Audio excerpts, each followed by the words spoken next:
Dominique Poulot is Professor Emeritus of Art History at the University of Paris I, Panthéon-Sorbonne, and an honorary member of the Institut Universitaire de France. A former student of the École Normale Supérieure and holder of the aggregation in history, he defended a thesis on the invention of heritage during the French Revolution before being appointed Jean Monnet Fellow at the European University Institute in Florence in 1990-1991. He taught modern history at the University of Grenoble and Tours, then at the Sorbonne from 2000, as well as at various universities abroad as a visiting professor at Columbia University and researcher in CNRS, Getty Scholars from 2009-2010, a Mellon Fellow at the National Gallery in Washington, and researcher at the Max Bloch Center, Berlin.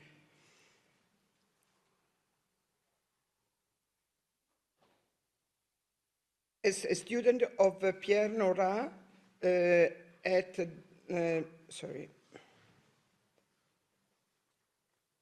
he contributed to Lieux de Mémoire and published Musée, Nation, Patrimoine in the Bibliothèque Nationale, in the Bibliothèque Histoire, Gallimard, 1997. His first work, Surveiller et instruire la Révolution française et l'intelligence, published A History of French Museum, dans le Découvert in 2005, A History of the Idea of Heritage in Europe, Objects, by Herman, 2016. Over the past decade, he has edited several collective volumes of museum studies, notably for Bologna University Press, La Documentation Française et l'édition de la Sorbonne, La Loi Musée, Documentation Française 2022. He is editor-in-chief of the journal Cultural Museum and a member of the editorial board of several other museum journals. Thank you. Professor Poulot, the floor is yours. Yes, this one. The slides. Ah, okay. Is this one? Yeah. Okay. Thank you. Et j'ai how many time? Le temps.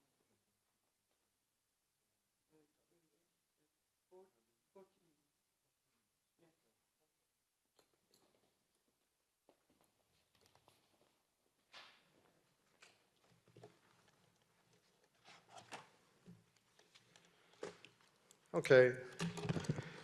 Good morning. I'm very pleased to be here, of course, always in Rome. I apologize for my English, perhaps, but this is the new global way. So, the French anthropologist Philippe Descola wrote some years ago, I quote, "In a way, Europe has become a kind of Disneyland. You may or may not regret this. I am always surprised that Disney strives, especially near Paris, to recreate a castle or places of that kind when you can find them anywhere in Europe," end quote. So the anthropologist, surprised, introduced to the question, what exactly does European heritage mean today? His remarks stems primarily from the fact that the staging of the castle specific to the theme park is not so far removed from other forms, such as the Architecture Museum or the Open Air Museum. Descola asserts, above all, that Europe has, if not an excess of monuments, at least a large stock of monuments. And the typical monuments he refers to is, in short, one that is implicitly dedicated to tourist use, to entertainment, and marginally to education. And you see how many plaques, labels, some monuments, especially in the French landscape, have due to the intervention of the Ministry of Culture. But in the same moment, the social investment on monuments remains considerable. In many cases, you have some true emotions in front of heritage, and especially with some dedicated people, such as the television speaker and nearby actor Stefan Bern, who is trying to making money for the heritage with a lotto inspired by the British example. Among the emotions, you have all kind of emotion possible. So, of course, a long queuing for the European Day of Heritage in France, in Paris. You have about meeting for an emotion about the closing of a museum of fabrics in Lyon, and the demonstrators are Place Bellecour on the big square of Lyon, nearby the statue of the king, which is a meeting point for demonstrators. And of course, you have this famous image in Bristol when the slave trade was in fact defaced in the person of Colston, the merchant. The statue was toppled in 2020. So we have this question of heritage, emotion, and codes. And I quote the catalogue by an anthropologist in this exhibition called Full Codes in La Villette Park, when they said, heritage emotions take us to the heart of the process of assigning values and reveal what is consensual and controversial in this act of selecting, separating, and to a greater or lesser extent, sharing. In other words, the study of heritage emotions is a central and decisive vantage point from which to observe the general process of cultural institution building, which is, I think, one big point in the social sciences for the last decades. So, we have some strange also adverts. For example, for the foundation, the French Foundation for Heritage, they have chosen to make this fake Latin advert calling to money and to activities from volunteers. And this idea of coming back to Latin as a European general language, in fact, is very striking in a kind of nostalgic and scholarly way. So my first idea when I was asked to speak about European heritage was to give the opinion of a middleman, I would say. In fact, Salvador Muñoz Viñas, who is a conservator in Spain. And they asked him, what is your favorite heritage site? So he answered his first idea was about a cathedral, and especially his cathedral in his city in Valencia. And so this is a very, I would say, common cathedral in European heritage, because it's a cathedral of Gothic origin, but with Baroque and neoclassical chapels, and with a big work of restoration, and especially coming back to the Gothic style. And of course, he said, however, to be honest, this cathedral is not so high in the hierarchy as the Escorial, as the Sagrada Familia in Barcelona, La Alhambra in Valencia, and of course the Parthenon, St. Peter's, Alhambra, Santa Maria del Fiori. So we have this idea of the centrality of the cathedral in European heritage, such as in Cologne, in Cologne, such as, of course, in the French case with Notre Dame and the works by Victor Hugo. And this idea of cathedral was very instrumental in the building of the laws, the different European laws about historic monuments. And of course, as you know, It is the burning of Notre-Dame de Paris, which embodied almost perfectly what Pierre Nora called a monster event, provoking millions of reactions on blogs, websites, online, non-newspaper, and so on. Such an echo of this burning, being the most visited monument in Europe, with 12 million visitors per year during the last decades, is easily explained, of course.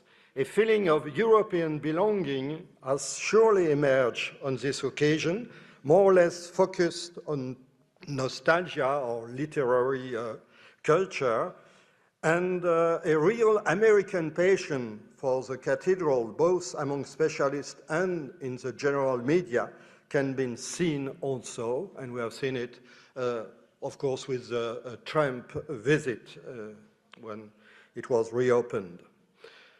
But we can remember also that the 1960s in Europe were particularly notorious in this respect. The flooding of Florence in 1966 gave rise to a mythology of volunteers, what they called Angeli del Fango, the angels of mud. Of course, said our Spanish colleague, in my heritage there is the soccer stadium, which is more or less a European stadium, but which is very important in, as an intangible, a part of intangible cultural feeling. And of course, we have all over Europe some folkloric manifestation of intangible heritage. This is in the department of Aude, southwest of France, near Carcassonne. And each year there is a festival for the winery, and because it's a country of countryside of with wine. And each year they paid, the winery, the cooperative winery paid for restoring a piece of local heritage, and you have the models of the churches which are part of this festival. Of course, always turning back to my Spanish colleague, he said, if aesthetics and cultural prestige were the most important factors in defining heritage, I would choose a painting instead, and probably a masterpiece such as by Velázquez. But after all, indeed, you have chosen music and literature, and especially the Mozart's piano sonata and the prosa completa di Borges. It's not only intangible cultural heritage, he said, but it's also very tangible, because in his library, in his home, he has the CD by the Denon company, and above all the books of his own books. And there is a special relationship with this paper and the idea of literature. It's a very Proustian way, because Marcel Proust said once in La Recherche that the first edition for him is the first copy of the book he read the novel inside, and it's not the first edition in the bibliophile point of view or in the heritage point of view. Of course, Molina is a man of middle age, and if this guy was younger, probably he would have quote also video games, where the idea of European heritage, such as in Athens, classical Athens, or medieval Paris, are part of. And you have here the Olympics, the games in Paris last year, where they used this video game about Notre Dame. After that, I would like to give a brief overview, what you know perfectly well, of course, but it's an introductory talk about this long history of conservation theories and practices that European history has known. Perhaps one of the first mention is in Paris, the situation of the Fountain of Innocents. The Fountain of Innocents was located at the former Cemetery of Innocents in center of Paris, near the Halles and Beaubourg now. And you have this transformation, very spectacular transformation on the fountain, because they destroy the cemetery all over Europe at this moment. At the end of the 18th century, cemeteries, old-fashioned cemeteries, medieval cemeteries were destroyed because of hygienic reasons, and they have put outside the cities. And of course, there are plenty of material inside the medieval cemeteries and nearby churches, and they have to destroy it. So, Quatremer de Quincy, who is a big name in the French heritage theory and also about polemics, said at this moment, I quote, "What disastrous example would our century not set for itself?" And he said that the point is about considering urban landscape and monuments as a purely fashionable things, instead of considering the length of history and putting them in the big, I would say, architectural history. So the sense of heritage is linked to the sense of history and not to the everyday fashionable landscape. Another point of this beginning of 19th century is, of course, this very strange Parisian parade of the Fête des Arts in 1798, a festival which brings the fruits of European plundering to the Louvre, illustrating the transfer of universal masterpieces from Greece to Rome and from Rome to Paris. And this ceremony, of course, at nearly the beginning of the history of European heritage, evoked that mixture of barbarism and civilization that Walter Benjamin would later describe in his thesis on history. This hegemony of a museum is nevertheless not unanimously accepted, and the same Quatremer de Quincy at the outset of this history developed in these letters to Miranda in 1996 the idea, which was promised to a considerable future, that the artistic and historical heritage of each nation depended, I quote, on the harmony of its manner with the country, on the climate, the physiognomies, the local color, the forms of nature. So the concept of the monument emerged at the turn of the 18th and 19th centuries, then gradually spread throughout the countries in Europe, as the destruction was also making its way. At this moment, France probably had a particular role because of the French Revolution, that is to say the destruction of a lot of ancient buildings, such as in fact, the English history after the Reformation and the ruins of many churches and cloisters. In fact, you have this result, which is the image of Tintern Abbey and the literary and romantic stuff about this ruined abbey. And in the French case, you have this vandalism and the struggle against vandalism.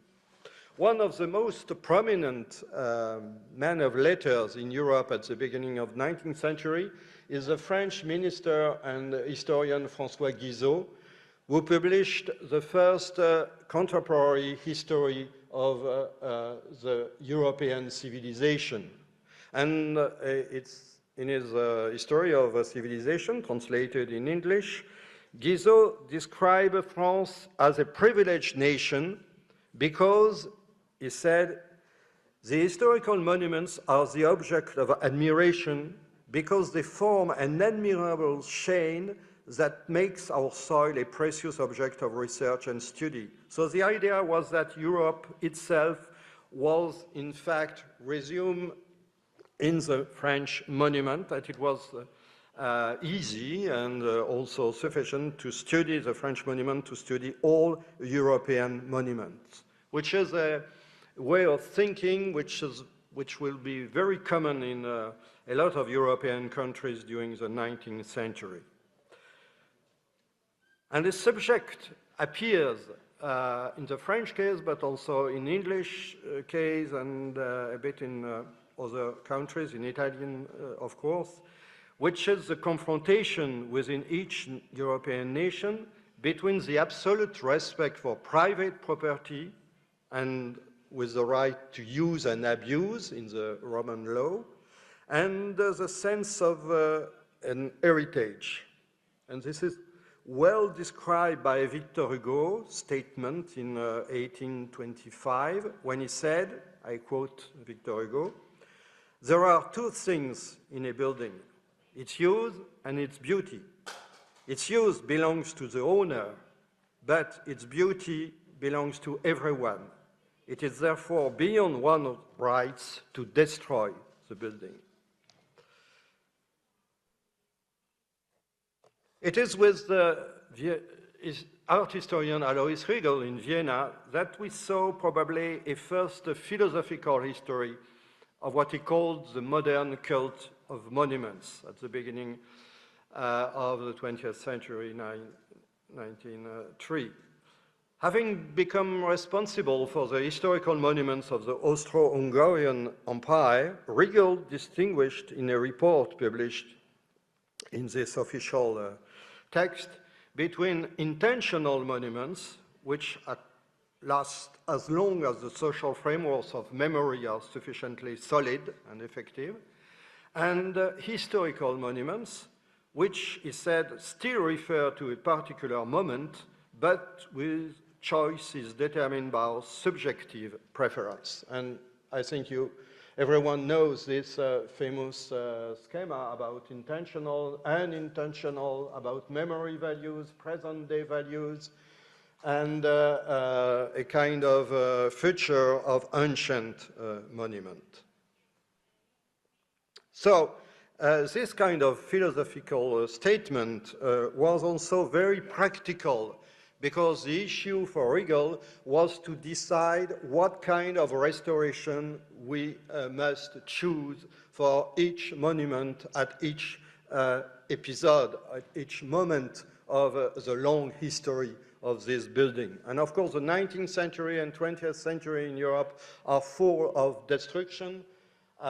First, with a transformation of cities during the 18th century, what urban historians call the transport building cycle, illustrated by the demolition in 18th century Paris, in Pont-Neuf and other bridges, but also with some civil wars, such as also in Paris with the Commune and the demolition of Tuileries Palace, and of course the two world wars. First World War with, for example, the nearly destruction of the Reims Cathedral, and during the World War II, a number, of course, of very spectacular destruction and restoration after all. For example, the city of Saint-Malo, a 17th century city, which has been entirely rebuilt in concrete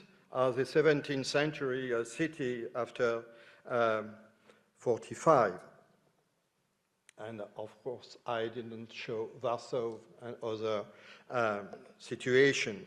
Of course, one solution was to put monuments in museums, especially architecture museums, and to use also cast. So you have probably the first example with the Museum of French Monuments during the Revolution, with the demolition of castles such as Annette and Gaillon, put in the museum, which is now the School of Beaux-Arts in Paris.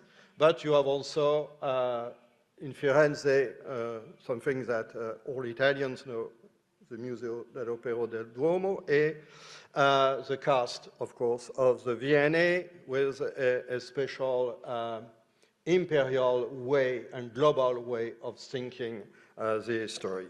Because at this moment, there was a new event, I would say, which is, in fact, our matter in these days, which is the colonial issues and the fact that the cultural history becomes a civilizing mission for European elite.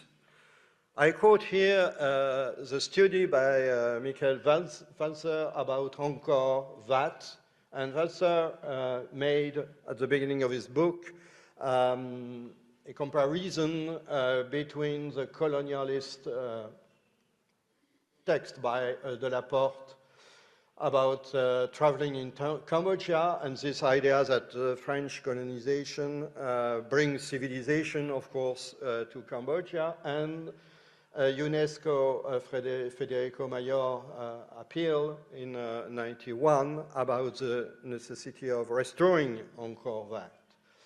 And in this sense, Angkor Wat belongs to the French history as well as the Cambodian history around this pivotal moment, which is the colonial exhibition, the International Colonial Exhibition 1931 in Paris, with this extraordinary model at the scale 1:1 of Angkor Wat, which is a reinterpretation and imaginary view in part of the building.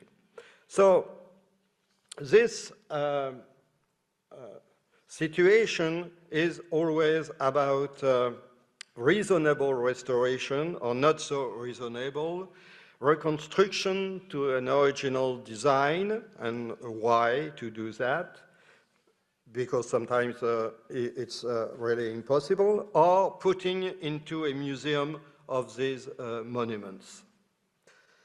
After World War II, there are undoubtedly few countries in Europe where the question of monuments as mediators of historical memory has been raised so acutely and so virulently as in Germany, of course. And a special debate took place in Nuremberg a few years ago on the future of one of the sites of Hitler major rallies, which is this enormous stadium built by Hitler architect Albert Speer. And the question was how to deal with this monument. So at the beginning, they destroyed the Svastika, which was the most visible symbol. And then in the 60s, they destroyed the columns and the pediment. And after that, there was this strange thing which was more and more in decay. So in 2005, there was this debate about what to do with that. Because, of course, there were plenty of discussion and plenty of issues. In fact, we can say that there were some people who were afraid by the considerable resources, more or less 80 million euros, which were absolutely necessary for the conservation of the architecture. So what was this moral right to invest 80 million euros to preserve this monument? And some proposed a demolition and even a festival or a happening with the demolition of the building. More broadly, the episode revealed what my colleague Paul Zalewski called a fundamental divergence in the perception of the site's materiality between historians, art critics, architects, and heritage advocates. And it's absolutely true for a lot of other controversial issues all over Europe that we see this struggle between specialists and activists in the social society, in the civil society. Finally, the city, the German city, chose what they call the moral duty to preserve this place as an educational resource, not only important for Germany, but of course for the whole Europe. So more generally, The heritage of monuments and sites all around Europe adopted a very managerial, I would say, way, which can be summarized by the Venice Charter. Because this Venice Charter and different texts and practices linked to it involve, in fact, in the European history today, a kind of management process that is not so different from other kind of contemporary organization. I quote an English study about the situation of English cathedral today. I quote, "The heritage dimension is translated into practices and processes that must be open to scrutiny, documented, transparent, designed according to predictable, professionalized management, and more broadly, subject to the general principle of efficiency," unquote.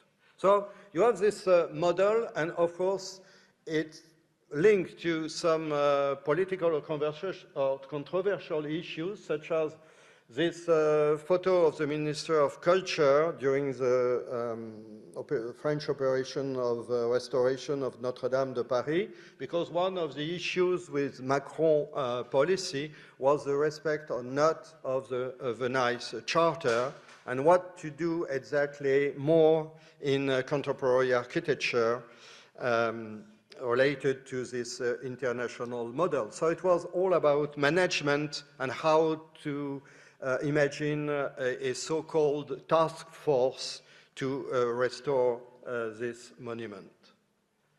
On the other hand, we have in Europe today some new actors of the civil society who enter the field of heritage with new interest and new practices. Of course, there is what is called urbex, and I put a photo of my colleague of Sorbonne, Nicolas Offenstadt, who is traveling urbex sites, and who wrote some books about urbex, especially in former Eastern Germany. And this practice of urbex is also linked today in France in the rural heritage, in sense of decayed and former factories all over the territories. Another new agenda is totally different. It's about gendering heritage. And of course, the fact that in Latin tradition we have this name, this word, sorry, patrimony, patrimonius, pater, and we have it in Italian, in French, in Spanish, and also. It's very different from heritage because it can be gendered without any problem in matrimoine. And some cities, such as the Nantes city in France, have decided to put matrimoine in the European Heritage Days as a political manifesto. And we had a lot of different histories of women, of course some women, some architects, but not only, who are now part of this new interest in European heritage. So the conclusion of this part is perhaps what Salvador Muñoz Viñas wrote in 2020 about the new ethics of cultural heritage. He said that one immediate consequence of this big change is that conservation is becoming increasingly difficult. It's difficult for a lot of reasons in front of the public opinion and public space.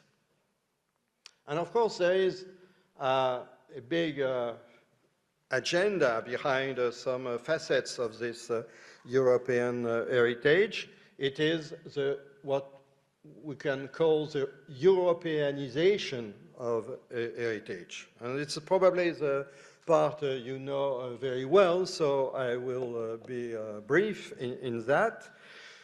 You have some examples of this Europeanization, which was made by the Council of Europe before, I would say, the European Commission, with at least one new museum, the so-called House of European History, in a former clinic, a dentary clinic in Brussels, but also innovations such as the first poster in France about this idea, not so good, probably idea to put a yellow star on some monuments, as considered as European ones. And you have, of course, difference between European nations in the fact they have been promoters or not so of some European movements. So we can say that first, it's the mid in 1950s, 1954, that some exhibitions were organized in many European countries under the Council of Europe. And also each exhibition was organized by a single country. These large-scale events with scientific consequences at some moment, these events were designed primarily to highlight, through very classical works of art generally, the common aspect of the European continent past. And it was in a deliberately political statement that we have this kind of demonstration, I would say, of culture, art, and power. And of course, we have some artistic exhibitions, such as Baroque, Rococo, Gothic, and so on, but also more political with the celebration of the French Revolution on the continent, and also more contemporary way of thinking about art history. Another way is the famous cultural roots. And if you have a look at these cultural roots, it's an extraordinary kaleidoscopic way of thinking heritage, because you have a lot of very different images, heritage. It's a lot more complicated and a lot more diverse than the different heritage I quoted from our colleague, our Spanish colleague, because it's really extraordinary chaos about the idea of heritage throughout Europe. The question of rural heritage is probably the newest one, and this idea is linked to the fact that we have a lot of territories in the countryside in Europe today which are abandoned. So the issue of rural heritage is becoming a very political one. And the idea of this rural heritage is linked generally to cultural intangible heritage. And the idea is that culture can play in its very different dimensions, the creative, but also the anthropological, the festive, the social, can play a lot of things in rural context and in rural areas when it comes to culture. In fact, this definition of rural heritage by the Council of Europe is inspired by the French anthropologist Isaac Kiva. So it's largely an anthropological definition of what is rural heritage, and you can see it because beyond architecture is a question of culture, language, folklore, and it's really something we had after. And we can also made an allusion here to the famous Convention of the Value of Cultural Heritage for Society, which was adopted in Faro in 2005. I quote, Cultural heritage are resources on which to develop dialogue, democratic debate, and openness between cultures. This is probably the last word of this situation about policy of cultural heritage. And at this period of the year, of course, there are European Heritage Days everywhere in Europe, which is a big success, generally speaking, which is also an initiative of the French minister Jacques Lang, because the first idea was a idea by Lang, adopted and generalized after that in all over Europe. And you can see that these European Heritage Days are very different according to the different styles and forms and practices of heritage all around Europe, with an accent put on younger public and young participation by young people. And last, we have the European networks, which are supposed to be part of what we call the Creative Europe program. These networks support all around Europe cultural organizations, very different cultural organizations. And this was part of the idea to develop, of course, creative industries, which is another part of the European politics today, heritage being part of it, as I try to show with video games part, if I can. But of course, and I finish with that, we have a lot of difficult issues, difficult heritage, and of course destruction, but also debates about what pedagogical uses we can have. I cannot, of course, make this talk without the evocation of the Parthenon marbles from the Elgin history to nowadays. You know that from 1819, the first exhibition of the Elgin marbles inside the British Museum, up to our days with this not transformation, but agent of, for example, Tiffany Jenkins to the board. Tiffany Jenkins wrote a lot of books about keeping the Parthenon marbles in London. The reaction of Greece was to build a new museum, an enormous museum in Athens by Bernard Tschumi. And this competition was obviously ordered by the idea of a reunification of the Parthenon frieze.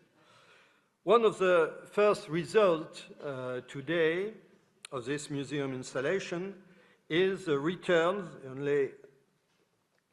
to my knowledge, the only return of a sculpture from abroad linked to the new museum.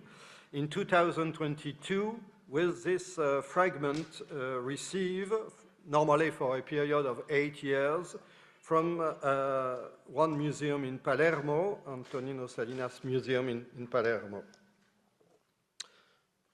But of course, we have plenty other very difficult issues in European heritage, especially in Germany. I return to a famous example, which is the Humboldt Forum, because after years and years of debates and polemics, finally the former socialist building was destroyed right in the center of Berlin, and they decided to rebuild or build anew the Prussian castle, which became the Humboldt Forum, that is to say a kind of a Pompidou Center and Quai Branly Center with two enormous museum from Dahlem. And the Humboldt Forum is, as you know, right in the middle of a very controversial debates about post-colonial issues in German museum, but it's also a manifestation of erasing the socialist past and putting instead the early modern history of Germany.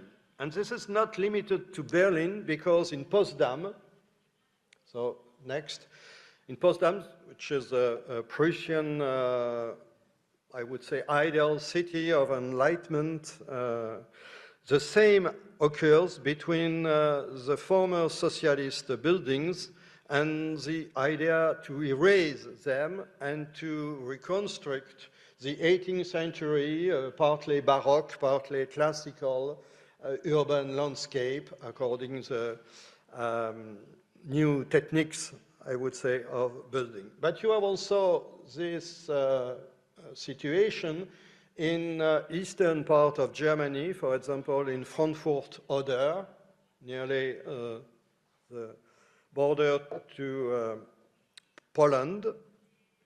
Frankfurt-Oder is a comparatively small city, and it's small business related to Berlin or Potsdam. But you have here a kind of archaeological attempt to protect the socialist landscape. And I will quote again my German colleague Paul Zalewski, who studied this movement of activists in Frankfurt who wanted to participate to the rehabilitation or improvement of urban structure. He wrote, these guys, these activists, were in fact having their first lesson in democracy after the fall of the semi-totalitarian state. In other words, he said, we are faced with a paradox. Democracy has established a framework for the preservation of structure created in a non-democratic state. This is a strange dynamic in which one would expect a more critical engagement with the evaluation of the socialist past, end quote. And we have, in other parts of the former socialist Europe, of course, other strategies we have seen in the occidental part of Europe during the beginning of the 20th century, such as in Bulgaria, in Sofia, the choice to put into an open-air museum called Museum of Socialist Art, at least a part of the very multiple statues of the socialist communist party during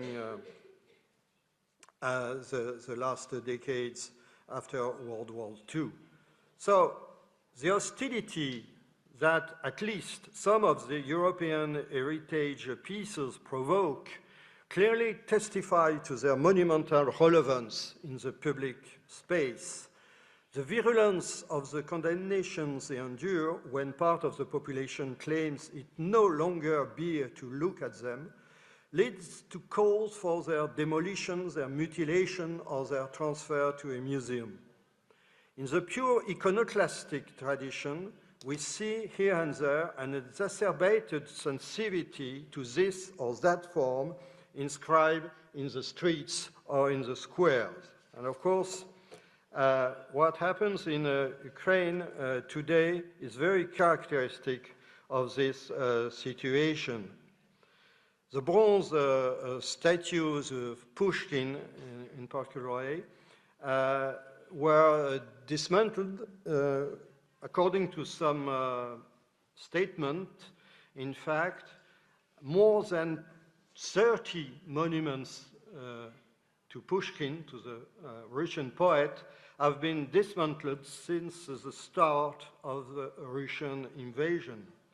And especially the bronze statue in Kyiv, which was erected in 1962, is unlikely, said The Guardian, is unlikely to survive the war, at least in the present position, and especially because Volodymyr Zelensky has signed a legislation called a new decolonization legislation, unquote, and the result of this decolonization process would be the removal of this kind of statutes.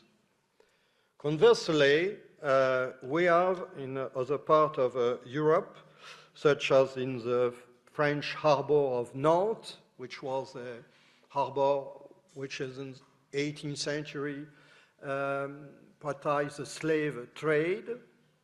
We have in some cities an heritization of the dark memory, and we have here some parts of this monument with the names of the boats which were part of the slave trade. So the name of the boats for the harbor of Nantes are inscribed in this public art monument.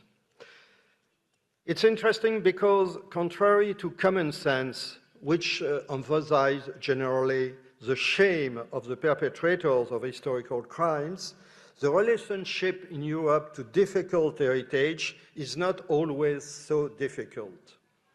I would here quote Sharon MacDonald, who noted, especially in her analysis of the German memories and German heritage today, that this difficult or so-called difficult heritage can in fact help to maintain a sense of collective identity.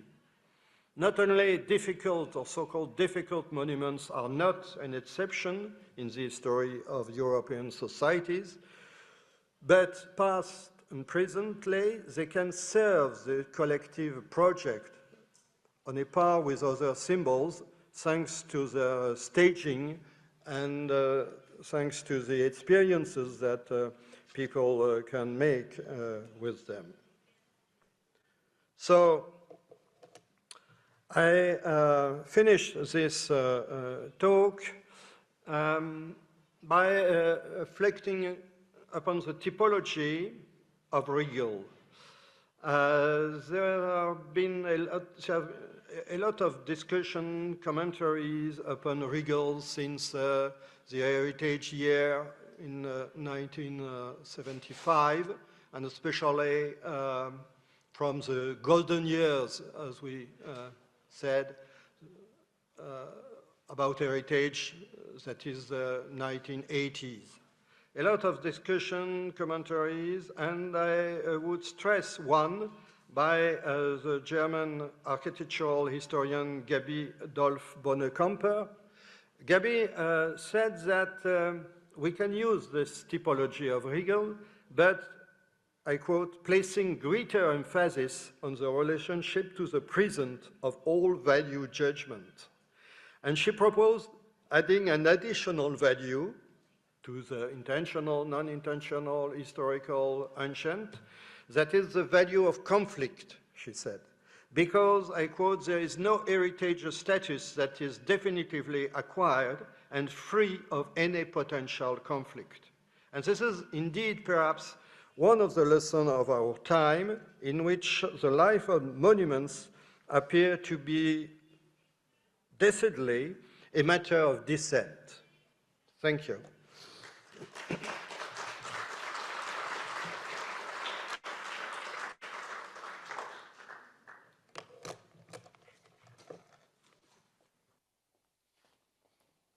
Thank you to Professor Poulot for this very dense and full of meanings talk. We'll discuss it and debate it in the following round table. For the moment, I ask Jean-Paul Cougoudou to come here and present the following keynote speaker. Thank you.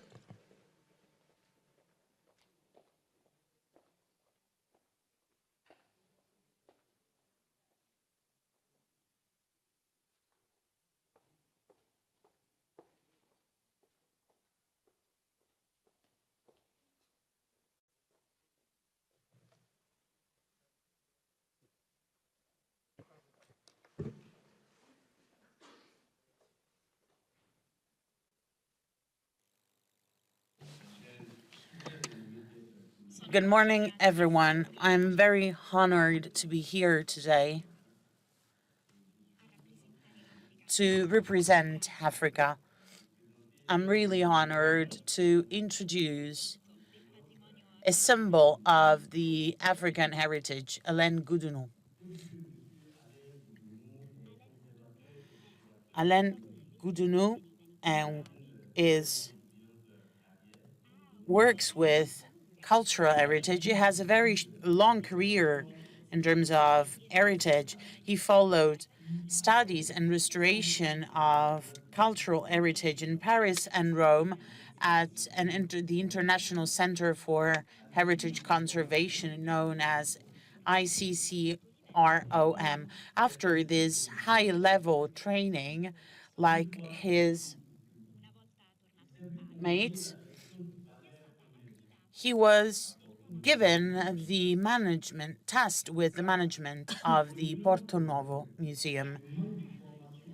Faced with the recurring problems of lack of training for African professionals tasked with the management of cultural heritage, such as museum, with the support of the ICCROM and the African universities, Alain Goudinou created the University for the African Heritage.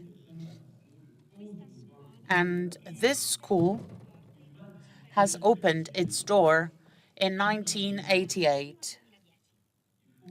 University managed until 2010. It is important to underline that under his guide, the Center for the Cultural Heritage in Africa became well known at the Central and Eastern level.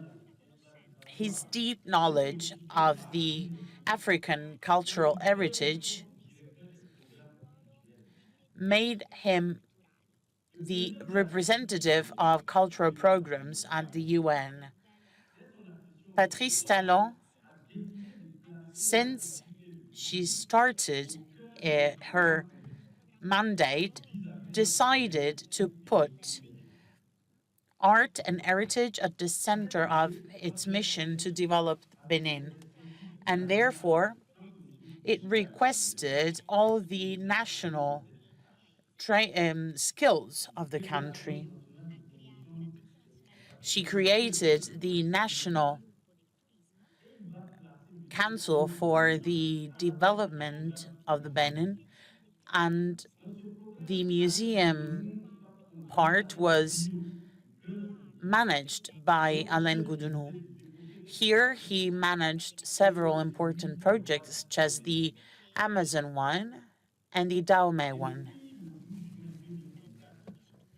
Since the 12th of June 2024, he has been appointed as special advisor of the president.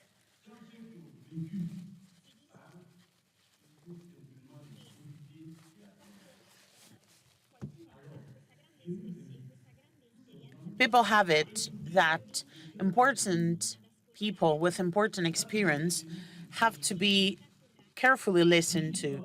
So I invite you to pay attention to Alain Goudinou, who's going to speak about visitor voices, reflections from the exhibition Benin Art, Yesterday and Today, from Restitution to Revelation. So round of applause for Alain Goudinou.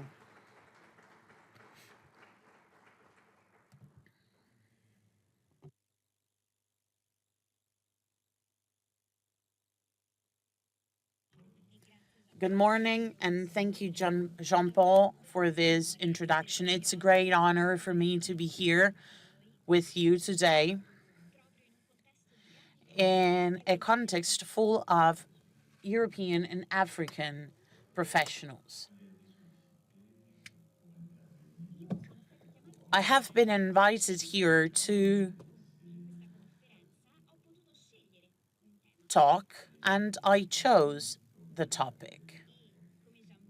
And as Jean-Paul has already recalled, I am a professional who has always worked in several countries, and therefore I made a decision. Our activity in the museums is created for population, for visitors, and therefore we must be proud of visitors coming to see what we've done and who will be there looking at what we did. In Benin, we had a huge, magnificent experience, and this is basically a situation involving both Europe and Africa and the restitution of cultural heritage.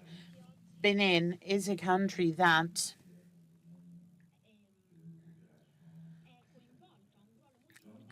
plays a major role in international cooperation, and therefore this common history of restitution includes sharing of experiences. It's a history full of partnerships, friendly partnerships, that I'm going to walk you through thanks to pictures. And our history has actually challenged us as African professionals and European professionals. It has challenged our skills, our knowledge, basically.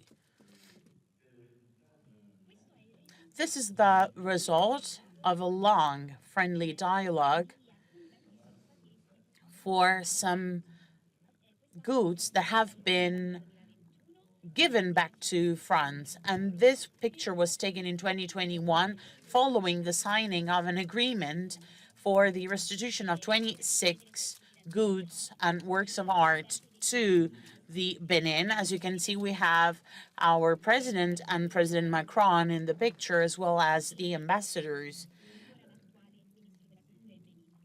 and the Ministry of Culture in Benin.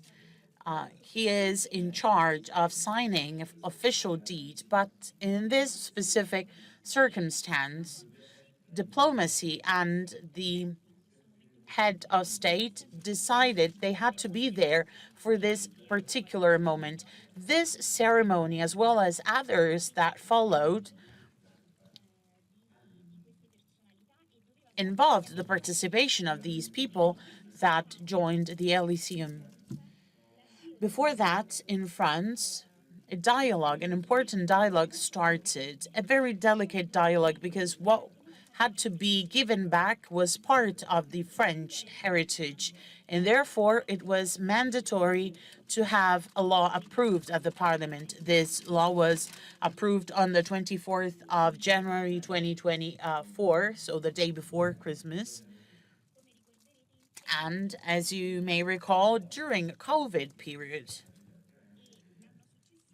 the following year in Benin, the Parliament voted a different law that was approved to reorganize the entire museum-related sector. Jean-Paul recalled that I was the head of the UNESCO, and as such, I was glad to witness countries adhering to these agreements and conventions. When we have living proofs of our activities, laws can be negligible. We needed an implementation decrees signed in France, and this implementing decree basically provided for the objectives deriving from the transfer of goods from France to Benin. Other implementing decrees were then approved to implement the law that our parliament had worked on. So as you can see, it was a very long process, and these decrees were aimed at the creation of a cultural policy. I know that this is not the case in other countries. We have chosen as Benin to have a specific department of the Republican forces that precisely deal with heritage. And for the first time, yesterday, it started its action. This is why I couldn't join you yesterday.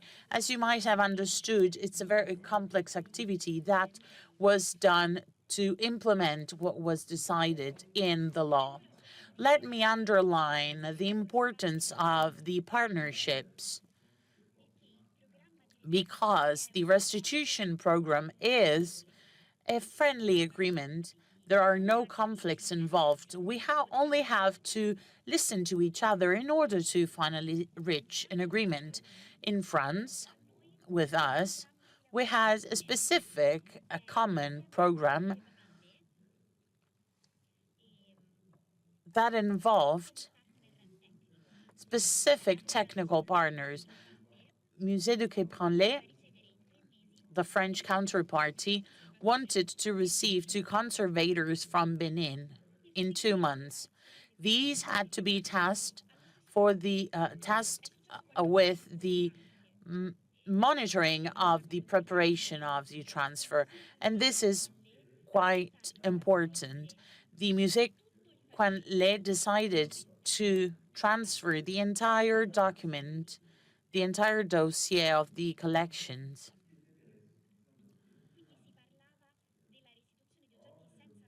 So basically, they requested the transfer of goods with no dossier. And therefore, the Quai Branly decided to accept all the dossier and all the copies that concerned the goods that were given back. And this was crucial because in Benin, we had to organize the transfer as well as the management of the collection, and you might understand how difficult it was and how long it took. And why am I saying this? Because I want to tell you how big of a challenge this was. We had to deal with the transport, and the ministry signed specific agreement which provided for the property of these goods to be given to Benin only. So how did we transfer them to Benin? So the museum, our French counterparty, decided to bear the cost of this shipment. It was done by air, but we couldn't accept their proposal because it was 4 tons of boxes that couldn't be managed through one single flight. And therefore, we decided to take an entire plane to transfer these goods. But the management of this activity was not as easy as we originally conceived. And what we understood from this experience is that sometimes the reality is harder than you can imagine. The airport, the airport involved was Beauvais, which was out of Paris, and to them we requested all the safety measures needed to protect the goods and the utmost attention to be paid to the works of art to be transferred by operators. But this also involved the dossier that the Quai Branly Museum had decided to share with us. We also needed to know the value of the insurance policy that was signed for these assets. So insurance was mandatory, and we're not that used to that. So I requested an insurance policy myself, and based on this insurance, we signed the agreement for the transfer of these works of art. Then we chose a specific room for the readaptation of these works in Benin, and there we were supported by a specific a professional who is an expert in the history of African heritage. Once we arrived to this room, we had to open these boxes, and this involved teamwork, a huge teamwork with researchers and staff. And after that, we decided to start preparing the exhibition, and we relied on these professionals and researchers for the installation and the preparation of the exhibition. It was a very great moment for our careers and our career development. So this was an activity of many teams that worked to protect the goods. They prepared the mediation. So we chose a specific museum mediator that were very skilled and that worked relentlessly. So you can see a picture before and after the exhibition, and as you can see from their smiles, the activity was a success. So what I want to tell you today is the story of the boxes that arrived in Benin. It was a media event. This is one of the most important journalists in Benin, which took this picture at the airport to prove the arrival of these boxes containing works of art. And I have to admit that many people wouldn't believe this story. They didn't actually believe France could give these works back to us. And people were quite skeptical.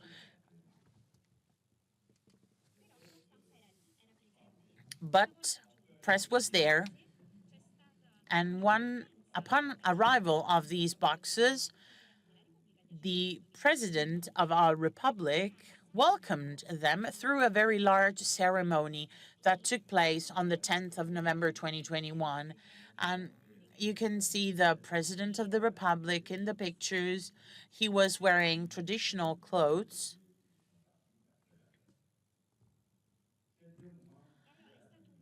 It was a very joyful moment for everybody, but as a professional, that day I was very anxious. What happened? The press saw the box. We took it there, and the king decided to see what was inside the box. He wanted to see the treasure, so he wanted us to open this box, but I couldn't open the box, and this is what I told him. I couldn't open the king's palace, and therefore the king said that we had to make sure that the box was full. It could have been empty because he wanted to make sure things were inside the box. So he requested me to open the box in front of everyone. My boss, the king, asked for it. So you can imagine my reaction. I tried indirectly to reject his request. I told him we would have opened the box. Upon arrival at the museum, I focused on the severity of the protocol.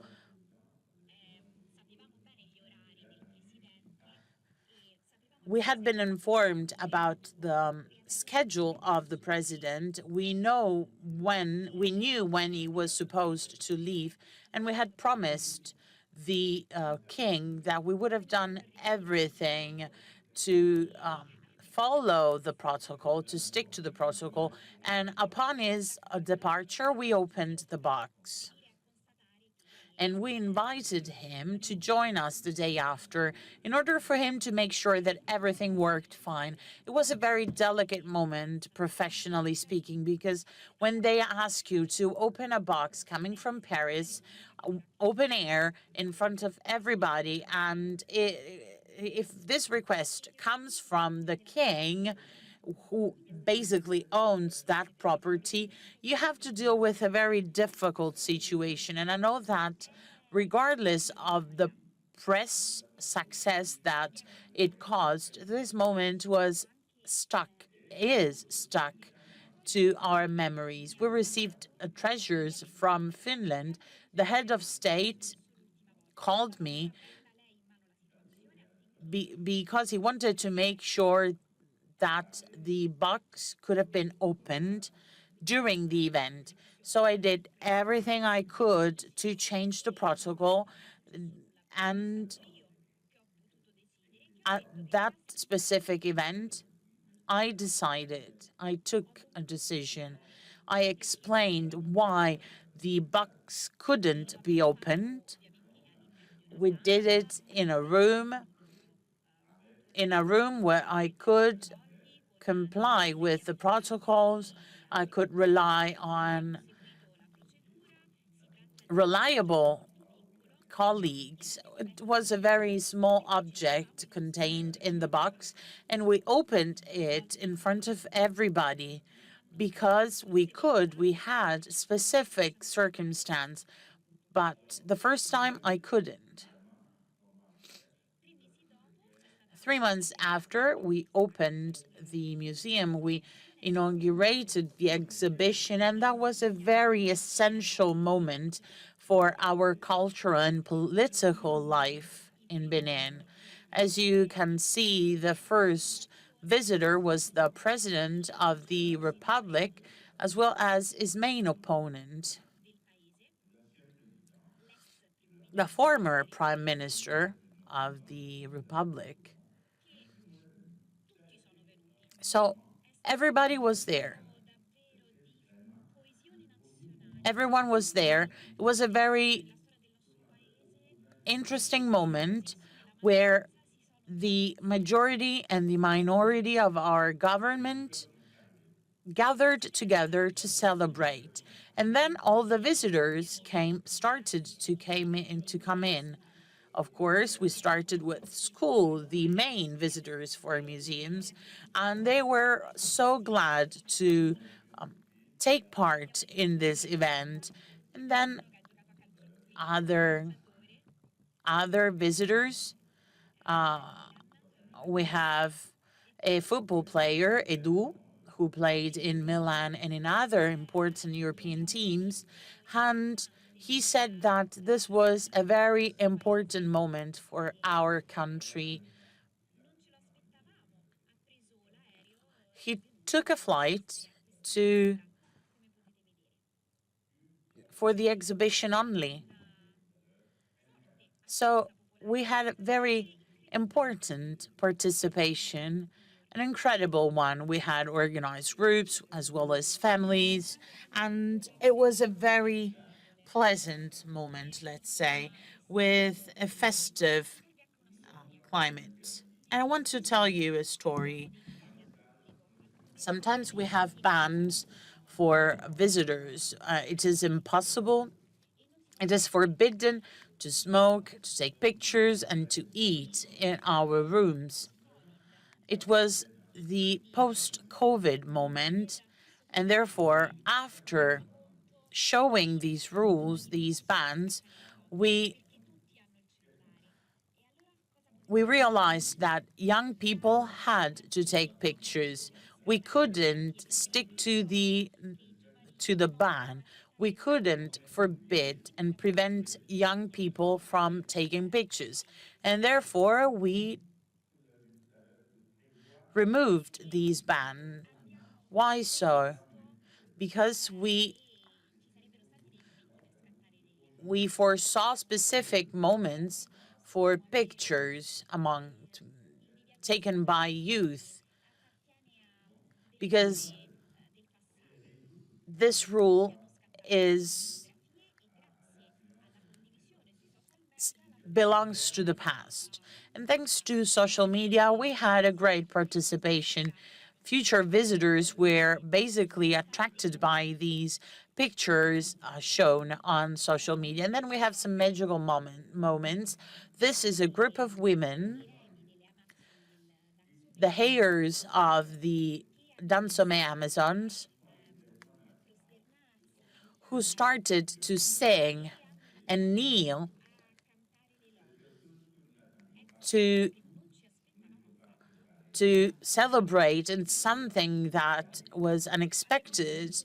We were not prepared. We saw this group entering the museum, so we were ready, but we couldn't expect them to start singing and dancing during an exhibition. What did we do? We let them do what they wanted to. So for what concerns the statistics of this exhibition, consider that the room was 3 times as big as this one, and we had 300, 500 visitors per day. So it was a great success. On the very first day, the statistics were exceeded. Rather than 300 and 500 visitors, we had 1,000 visitors. And at the end of the week, we had 30,000 visitors with an overall amount of 185 visitors in a month, after a month. And in our country, the average participation is 20,000 visitors per year. So these were unprecedented figures, and we were astonished because visitors came from every part of the world. So we decided to start with a second season that was not originally foreseen. After May, we had the rainy season, and so we closed the museum. But during summer holidays, we organized the second session, and many visitors joined us. So what does this tell us? For sure, museums play an important role in all social states in Africa because visitors belonged to any social class. And we realized that the visit of the exhibition was a very friendly moment. It wasn't an experience, a lonely experience. It was a friendly experience of people that came to the exhibition as if they were going to a wedding, to a party. And when I saw the pictures, I realized the difference between Africa and Italy. And I realized that the most elegant ones were the Europeans. But the audience, the African audience, was extremely elegant.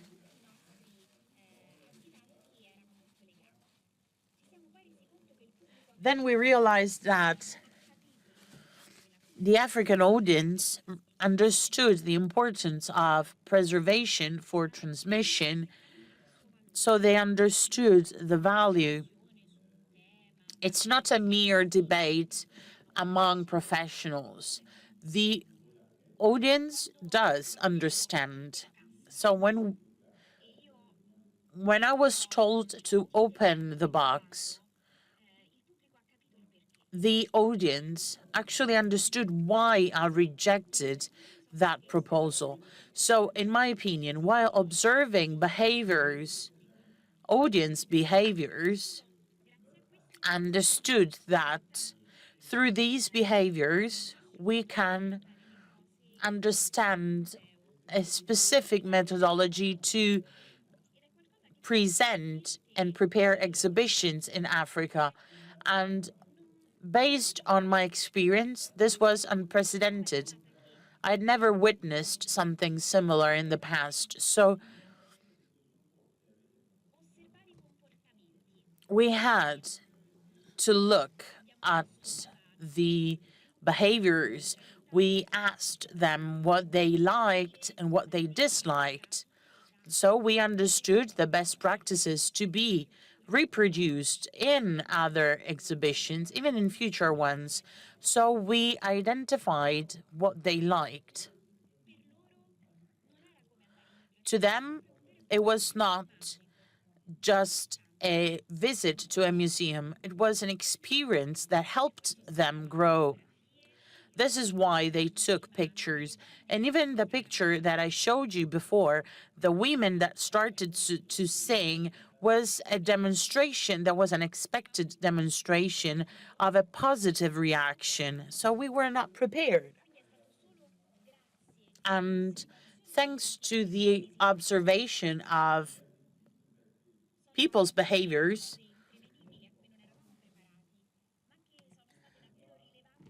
we understood what to improve for the future and what to adapt to our audience in Africa and in Benin. So today, in conclusion, I would like to present these 4 museums: the Daunmei Museum, which is being restored, the International Museum of Wudon,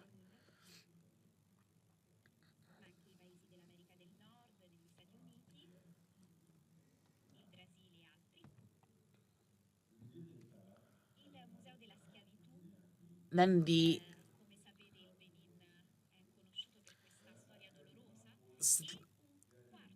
Slavery Museum, and the Contemporary Art Museum in Cotonou. So these are the 4 museums I'm working on, and we have set a specific objectives of 100,000 visitors per year in places where we have statistics that were even half of that. So we understood the potential of our country. Let me conclude by thanking you all, and I wish you all a fruitful debate on this topic, because these museums are still a work in progress. The first 2 will be ready by the end of the year. It will be a magical moment. I would like to invite you all there, and I'll see you there. Thank you again.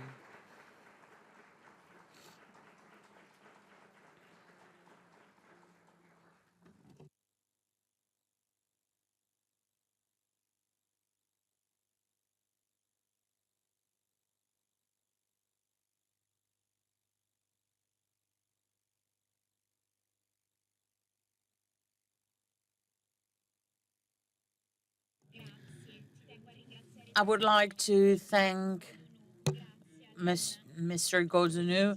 Thank you, Alain, for what you have said, for your availability and your commitment. It's always a pleasure to listen to you.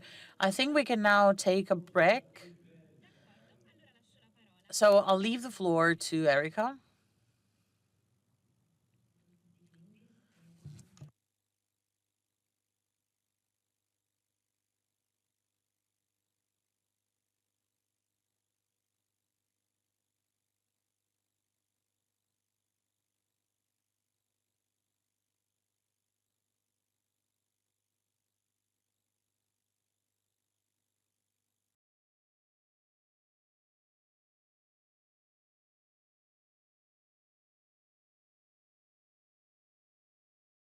Joining us.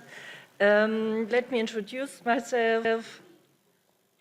My name is Anita Hermannstetter. I have the honor to be your host in the next 2 hours. And just a few words where I come from and who I am. I'm a long-year museum professional with a background in history. And I work at the Natural History Museum in Berlin, where we have founded in 2012 a Center for the Humanities of Nature. This is meant to explore the social, political, and cultural dimensions of a natural history museum. As a curator and researcher, I'm engaged in transdisciplinary collaborations, for example, with artists, contemporary artists, and I'm also engaged in transcontinental research projects and exchange programs. For example, maybe you know the the Museums Lab exchange program between Africa and Europe, financed by the German government. The call will be out in autumn. If you are interested, contact me. So, and in 2022, I became a board member of ICOM NATIST, and I'm very thankful to ICOM Europe to invite me, especially to Giuliana Ericani and also to Alexandre Chevalier.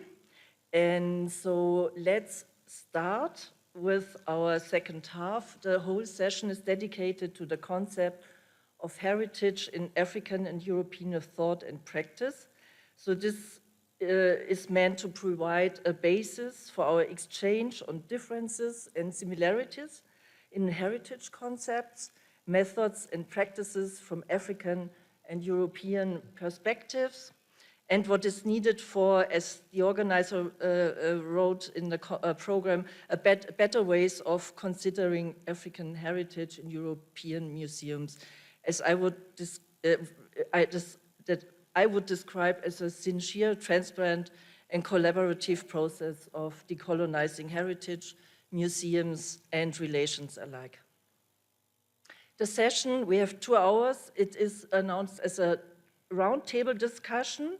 As we have 2 further panelists, we decided to divide it in 2 parts. In the first hour, we will have input talks from Chesi Nyala and Njabulu Chipangura, and both are researchers and curators with a wide range of expertise, above all in working with communities in the UK, especially among the African diaspora. And after their contributions, and we will have short question rounds, comment rounds for you, all 4 speakers of this morning will come together in a roundtable discussion to further explore the different notions of heritage in theory and practices. And in particular, we will discuss theory and practices embedded in a very, very specific, maybe historical situation that the former UN functionary Kwame Opoku called the post-Ouagadougou period that we all are experiencing and shaping since 2017. Also, Jean-Paul Kodugnou pointed this out yesterday in his welcome space. So now it's my great pleasure to welcome you, Dr. Chesi Nyala, and to introduce you. Chesi Nyala is an historian, writer, and artist with a passion for heritage and storytelling. And in her words, whose heritage is African. And since 2022, Chesi has been the head of research, teaching, and collections at the History of Science Museum of the University of Oxford. As historian and anthropologist, her work explores the intersections of cultural heritage, colonial legacies, and the politics of knowledge productions in museums contexts. She is particularly engaged in developing decolonial and community-based approaches to museums practice. She also led the project Rethinking Relationships and Building Trust Around African Collections. This was a landmark collaboration between the Horniman Museum in London, the Pitt Rivers Museum in Oxford, the Museum of Archaeology and Anthropology in Cambridge, and the World Museum in Liverpool. This project brought together African and diasporic communities and UK institutions to explore more equitable and responsive way of working with African collections. JC research and practices are contributing to evolving understandings of heritage and the role of museums in shaping collective memory with a focus on collaboration, critical reflection, and ethical transformation in cultural institutions.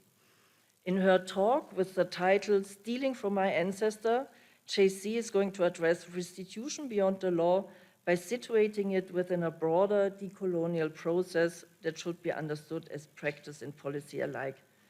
Dear JC, please come up. We are looking forward to your talk and hearing more about your understanding of your decolonial heritage.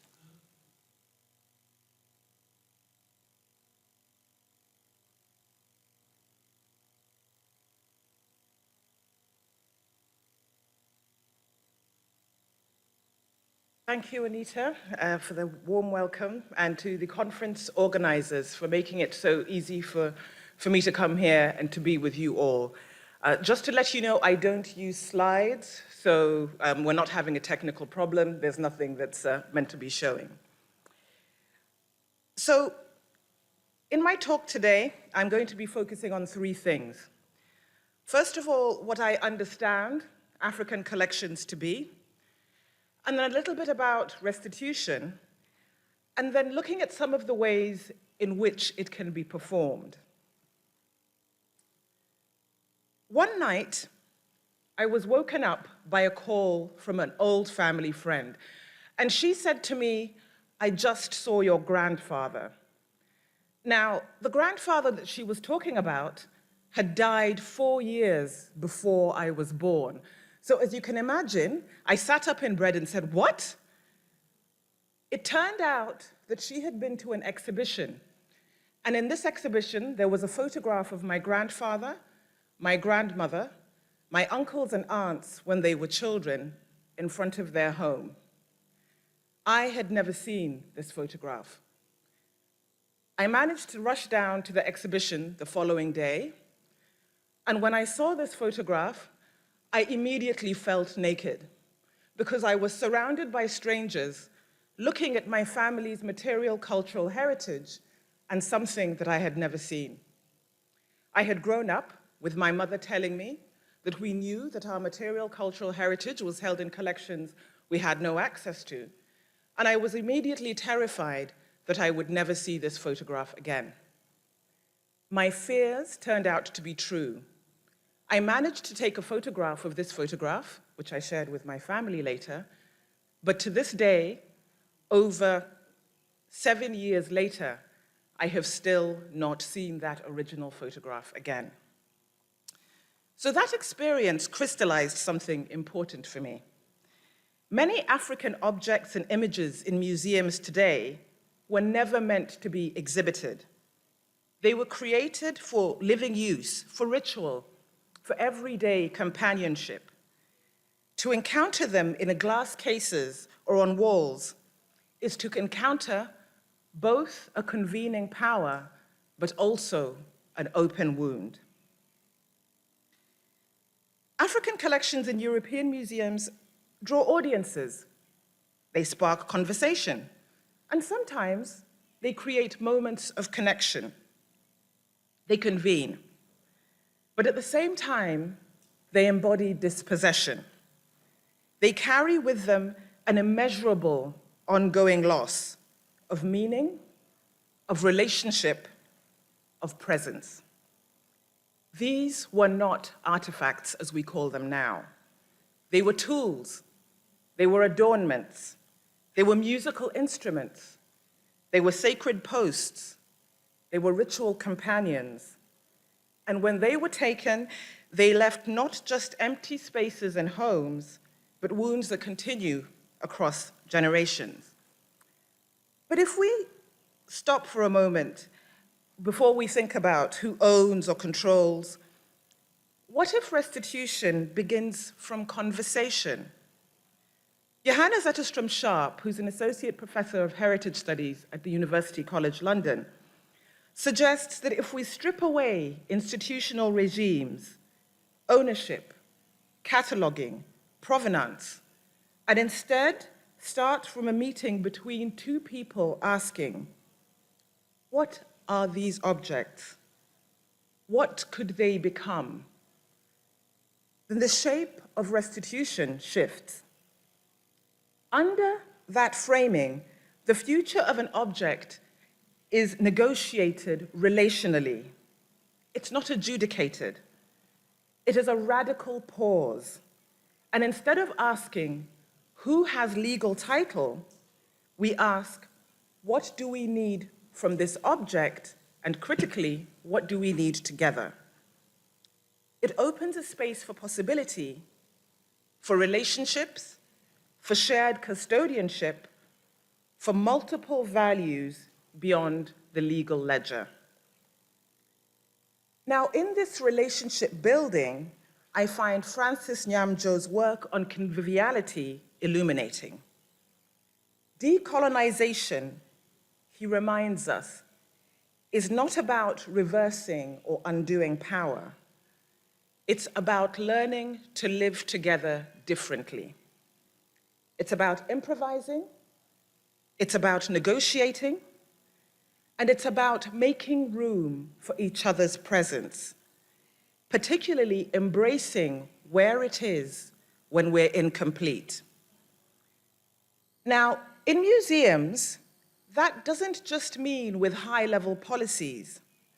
It's also important in small and grounded gestures. I'll give you what might seem like a strange example, but in UK museum projects around African collections, along with many other colleagues, there has been a simple but powerful shift. Previously, when delegations from the African continent were being hosted, they were fed kind of what was standard for Britain, with sandwiches and tea, as the default catering.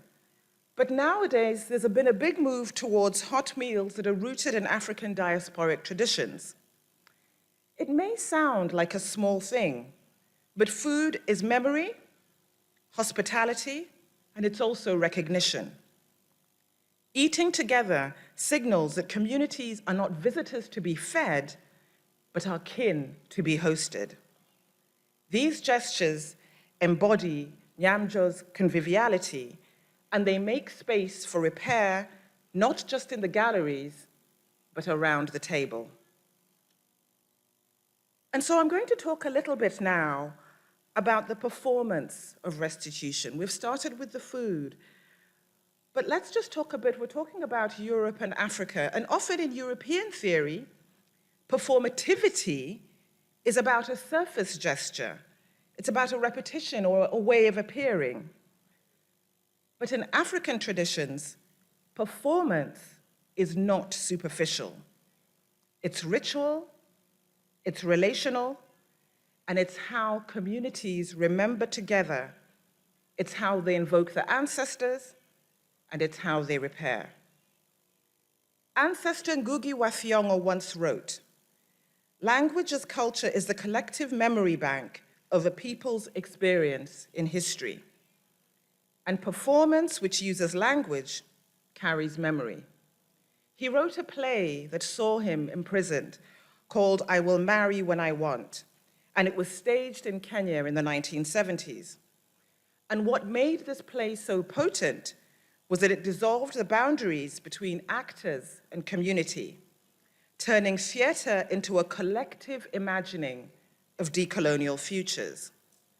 This can happen and does happen in museums. Performance in museums is not about spectacle, but it is about ritualized acts of presence, of relational repair, and of re-remembering. I'm going to talk about one such radical act, which happened on the 12th of June in 2020, when Mwazulu Diabanza walked into the Musée de Quai Branly in Paris.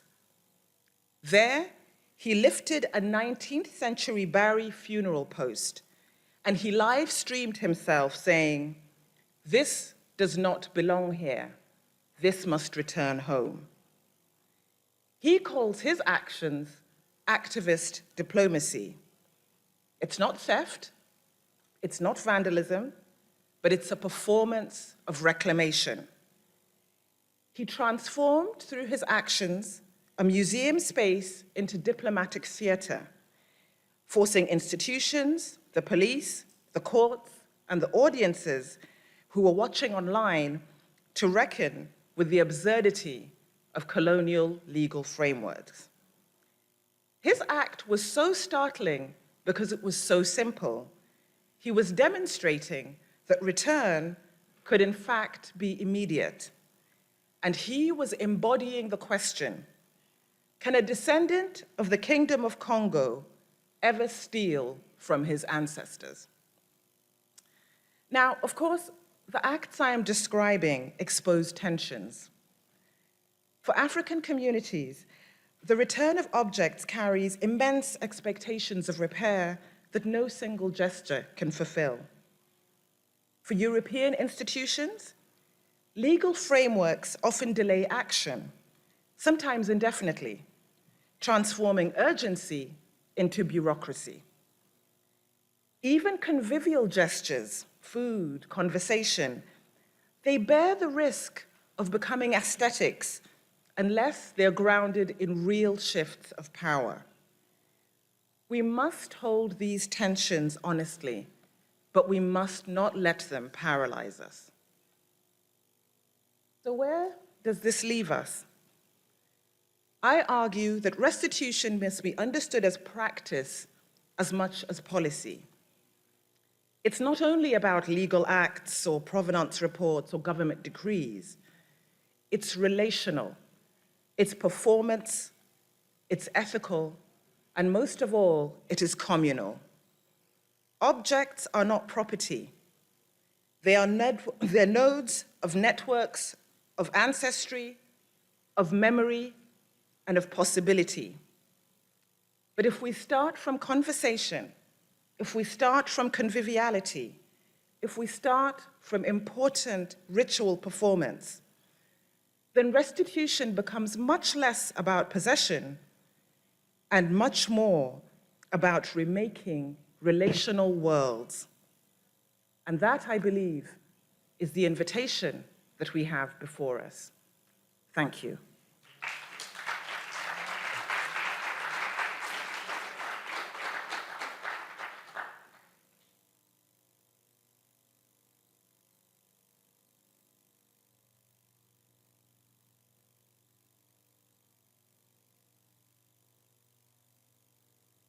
Thank you very much, JC, for your powerful contribution and your plaidoyer for relational ethics approaches and coming together.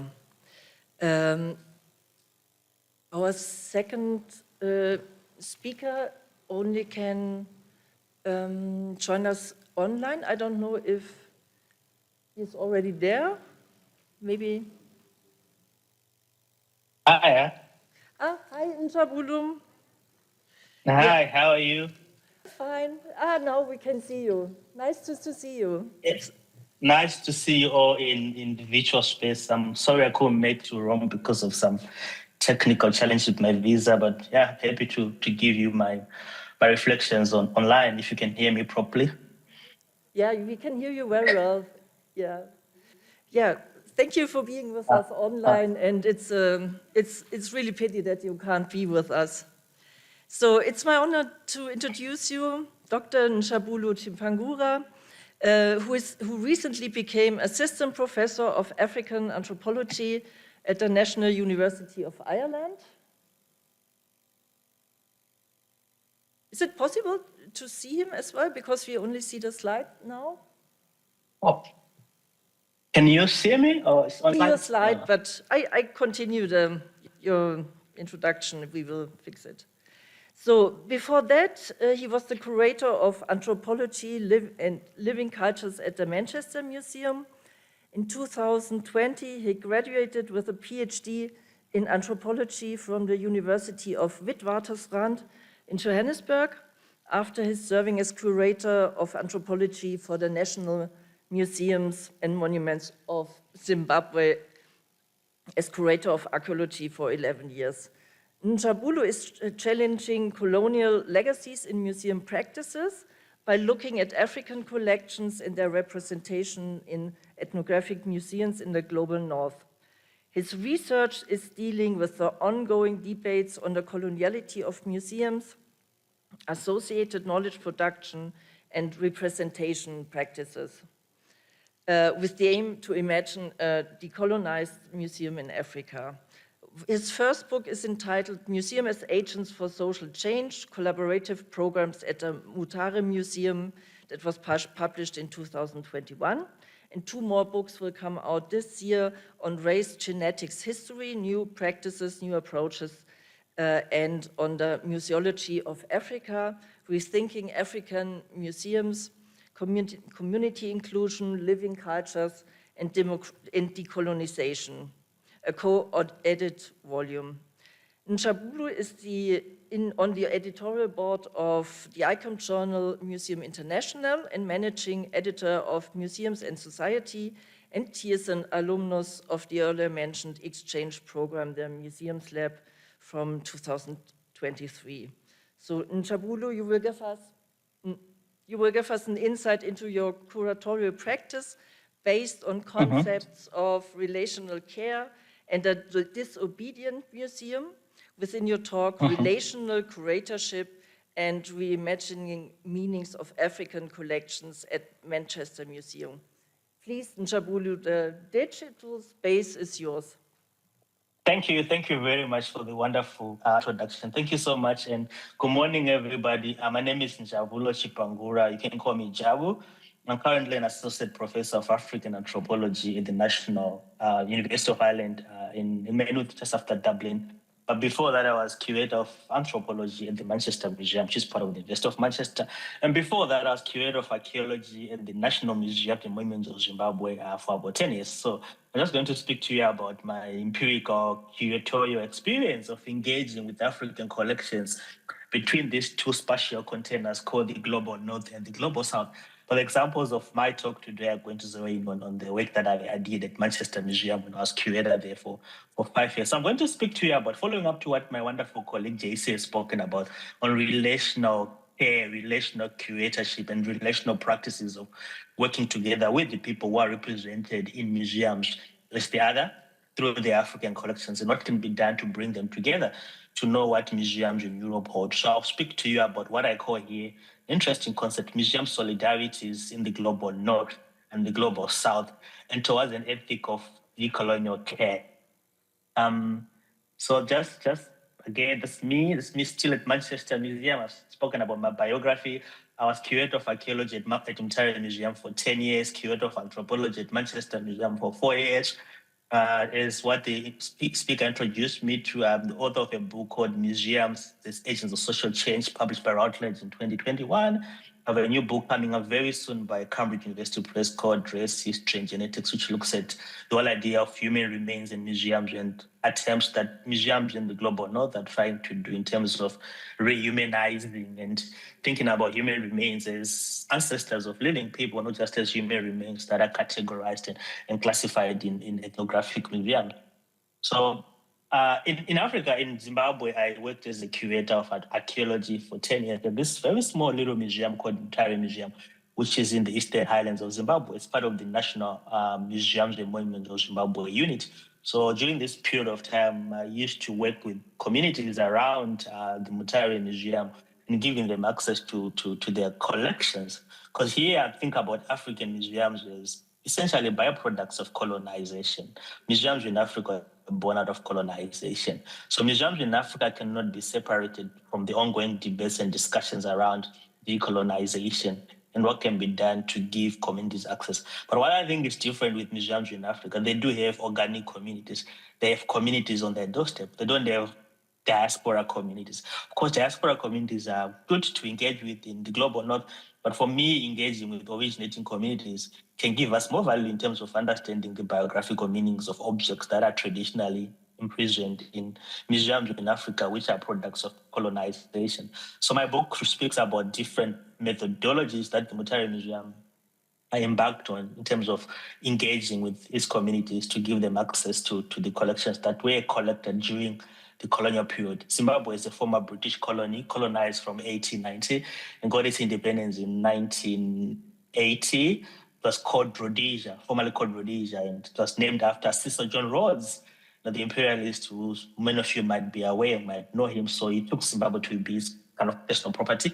So the whole decolonial debate in Zimbabwe centered around, decolonizing these collections and giving them access to communities around the Mutare museums. Apart from that, I was involved in a project called Accession Africa between 2011 and 2017, which was led by the Museum Association of Namibia, by a wonderful colleague of mine, is late now, Jeremy Sylvester.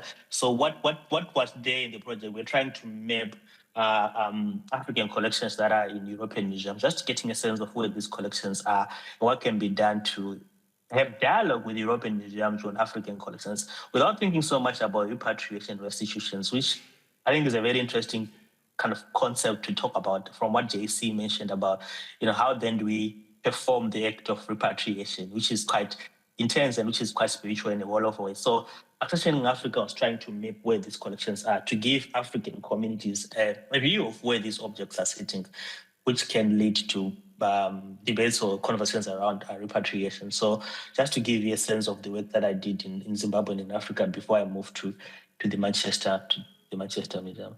So this book is coming out very soon. Very interesting book called Race, Genetics and History. As I mentioned earlier on, it's a book that speaks to the work that I did at Manchester Museum, thinking about ancestral remains, or what you'd call in anthropology. I'm a museum anthropologist, by the way. What you'd call in anthropology, human remains that are in museums that were dehumanized by the colonial project. What then can Manchester Museum do to rehumanize, right, human remains or ancestral remains? For the language of decolonial care, we don't call them objects. I think JC referred to this in her talk. They're not objects, they're living cultures, because they're not just things that are put in a glass case, that are frozen or that are lifeless, but they're living cultures, right? Because they're representing people's living cultural practices. Same as human remains, they're not human remains, these are ancestors of living people. So this book goes through the whole idea of racial profiling, racial categorization. Why do museums still hold on to human remains? What can be done to rehumanize these human remains, to restore the dignity of human remains that were dehumanized during the colonial period? So this is what this book speaks about. It's going to be out in October. Now, I'll go to this very interesting provocation by another interesting colleague of mine called John Slay. He's got a book called What Are Museums For? Why do we need museums? Do we really need museums? And what do museums serve? What is the purpose of museums? So John Slay argues that museums must be for the people, and inclusion must be at the heart of everything that they do. So my talk is going to be premised on this idea of the people, inclusion, and how communities that were formerly studied as the other, whose African collections are contained at the Manchester Museum in the UK, were engaged in meaning-making, in co-production, in co-curating, in what I refer to as relational curatorship, where the power of a curator, I was a curator of the collection, but to me, I was not just a curator with an anthropology PhD, I was a facilitator of dialogue. So for you to facilitate dialogue with problematic collections coming from a colonial context, you must give communities access, right? And access is the form of inclusion. So once you do that, the whole idea of curating, which means to care. When you're curating, you're caring, right? The word curator comes from a Latin word called curare, means to care. But for me, what was I caring for at Manchester Museum? See, just the objects as physical representations of people's cultures? No, the care must extend beyond making these objects live for posterity. This is what museums are known for, conservation. Why are we conserving these objects for? What are we conserving the objects for? So extending the whole notion of care to look at what it means to care for the people, either diaspora communities living in Manchester or the UK, or African communities, what we call descendant communities living in Africa, then that's a very important way of bringing them to the table to have conversations on the meanings of their cultural heritage objects. That will be a form of inclusion that I'll speak to in my talk. Museums must be inclusive. Ethnographic museums with collections of African people must be inclusive by giving African people access to their collections. So this is Manchester Museum on Oxford Road. It's a very big museum. I think by sheer size of its collections, it should be the biggest university museum in the UK. It holds more than 4.5 million objects categorized and classified according to both the binary of natural history collections and cultural history collections, which in my own work, I critique the whole notion of cultural history collections and natural history collections. That division to me is superficial and false, because all of these natural history specimens were collected within a cultural context. So everything in these so-called natural history museums, in most cases, they're cultural collections. So Manchester Museum holds more than 4.5 million of these collections, both natural collections and cultural collections. And it's on Oxford Road, it's part of the University of Manchester. So within the museum anthropology context of things, objects or living cultures rather, that I'm speaking to now were collected as a function of the expansion of the British Empire to Africa, Americas, Oceania, and Asia. And these objects or these living cultures were brought to these museums as essentially representations of people's cultures, right? How do we study them? The colonized subject. Let's bring their objects. Let's study their cultures with their objects, but in the absence of the people, right? So the problem with this way of collecting objects and bringing them to museums as cultural representations is that the social biographies or the life stories of the objects were completely ignored. That the collectors were primarily interested in just getting the objects as aesthetic representations of people's cultures, for the aesthetic gaze of things, and subsequently ignoring the living cultures or the living ways in which these objects were made. And the indigenous ways of knowing and doing were completely ignored from these museum categorizations and classifications. Okay, so I deliberately call Manchester Museum an encyclopedic museum because literally it's an assemblage of the world, like through material culture, right? You'd say, I would say, I mean, if you go to Manchester Museum, if you look at their collections, both cultural and natural history, they literally have a piece of something from anywhere in the world. And this is the appetite of collecting that was there during the 19th century and the 18th century, just amassing and collecting everything to become a repository of the world, to become an encyclopedia of some sort. Right? This is an encyclopedic museum with more than 4.5 million objects that are all from natural history and cultural history. But for me, as the curator of the collection, I was responsible for taking care responsibly and being a custodian of more than 30,000 anthropological objects collected from Africa. In Africa, I mean, by sheer size, Africa had the biggest number of collections, obviously, because the colonial project in Africa was quite deliberate, right? After the Berlin Conference in 1884, the superpowers, the so-called superpowers, they agreed to partition Africa among themselves. And not only they did do that, they were also appropriating and taking loads of cultural heritage objects from African communities. So the Manchester Museum bought more than approximately 15,000 African cultural heritage objects. And these are provenance. And I'm going to talk about this idea of provenance, what it means to have provenance objects. We know that they came from Africa. We can trace that they came from Zambia, Zimbabwe, Malawi, Tanzania, Ghana, Nigeria, South Africa. That's the provenance. However, within the African collection that I was working with, there were more than 1.5 cultural objects from Africa that didn't have any provenance information. They were simply written Africa. And in some cases with some question marks, Africa, question mark, which literally means they didn't even know from where from Africa they were collecting. And this points us to the whole idea of colonial violence. When people are collecting, looting, grabbing, and stealing, they don't care about context, do they? They don't. And then we have the Oceania collection, which is approximately 7,000 objects, followed by the Asia collection, approximately 4,500 objects, followed by the Americas collections with approximately 4,000. And then ancestral remains from all these geographical regions, Africa, Oceania, Asia, and Americas. But I didn't put the number, not because I don't know how many there were, because I was the curator of the collection. But when I think about decolonial care, right, as a concept, in practice, then we're thinking about how then can we give these ancestral remains more dignity, more respect, without just counting them, we should continuously dehumanize them. So for the purpose of decolonial care, I'm not going to give you the number, because some of these ancestral remains come in different body pieces like nails, hair pieces, skulls, and all these kind of body pieces that constitute ancestral remains. But in an attempt to rehumanize them, I think it would be good to just call them ancestral remains without giving them a count, which was part and parcel of racial profiling and racial science of that particular moment in time.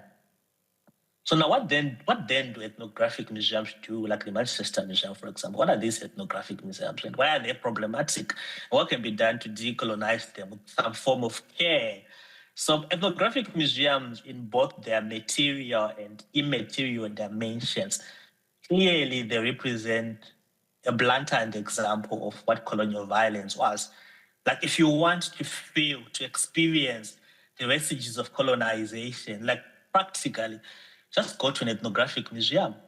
There is evidence that you can see for yourself that these objects were looted, That's colonial violence. So ethnographic museums function in that sense of, being willing recipients of colonial loots and willing recipients of objects and ancestors from people of Africa that were dehumanized during the colonial period, that were brought to museums as representations of them, but in their absence. So you cannot separate an ethnographic museum from the colonial project. You can't.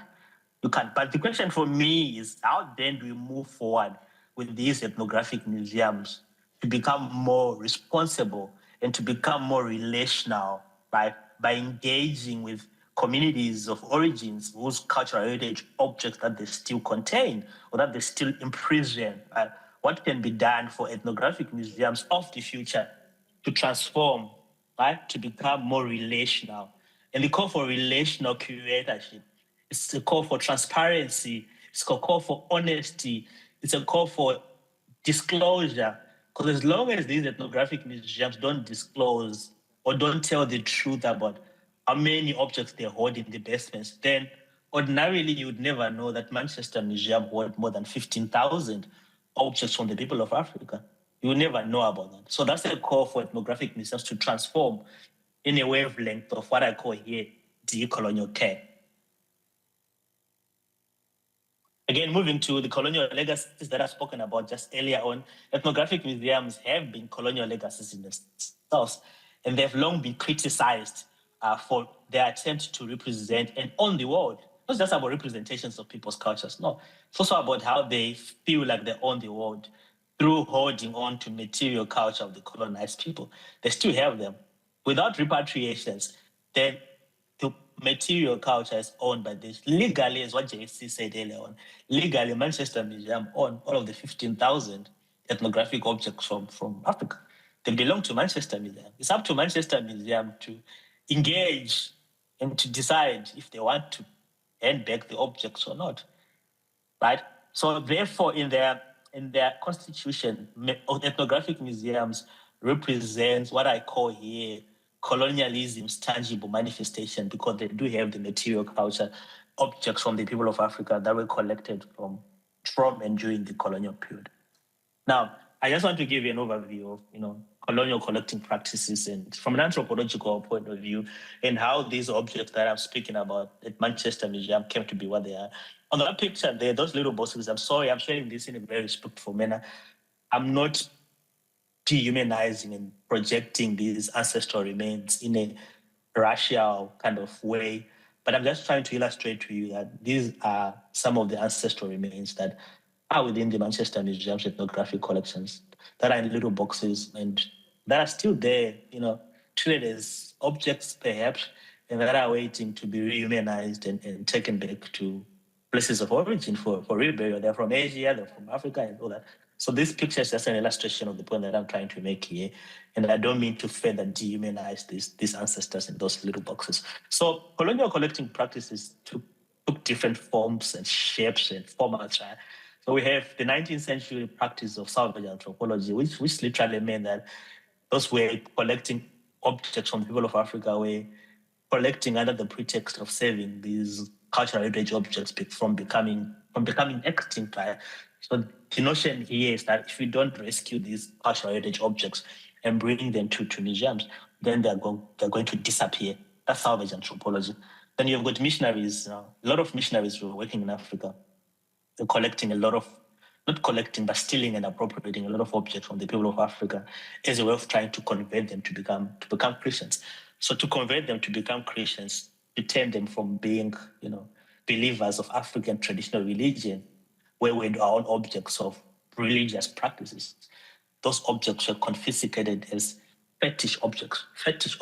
So if you go to an ethnographic museum, if you see a label that is written fetish object, those objects were collected mostly by missionaries who wanted to convert the Africans to become Christians or religious and dispossessing them of their African traditional religious practices. And then we've got appropriations, looting by colonial officers.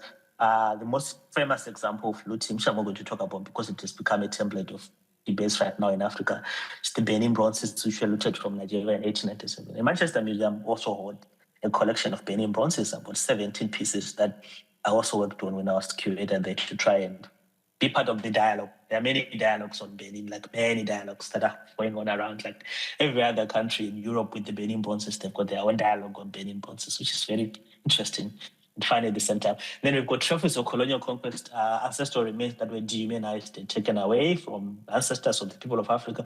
Mostly those people were resisting colonial rule. When they were killed, their remains were taken to museums as kind of a sign of colonial domination. It is a message to those who would want to potentially uprise against colonial government that if you do this, you'll be killed and you're not going to be buried. Your remains are going to be taken to museums and they'll be studied for racial profiling, racial sciences and stuff. Then we've got donations. Sometimes you hear when got donations in museum that, oh, this object was donated from this community in Africa.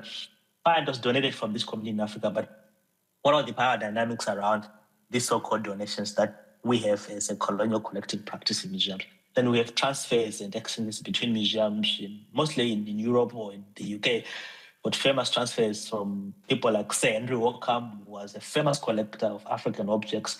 So when he passed on, the Henry Wockham Medical History Museum dispersed and transferred a lot of objects of African people to museums in Europe, Manchester, Oxford, Birmingham, and the other, Cambridge. All those museums, they hold African collections that were dispersed from the Wockham collection. Now, moving on to what must be done. Now, what must be done now within these ethnographic museums? I want to kind of highlight to you this concept that I use in my work, in my writing, called curatorial humility, empathy. What then can a curator do to become more empathetic and to practice what we call in Africa Ubuntu?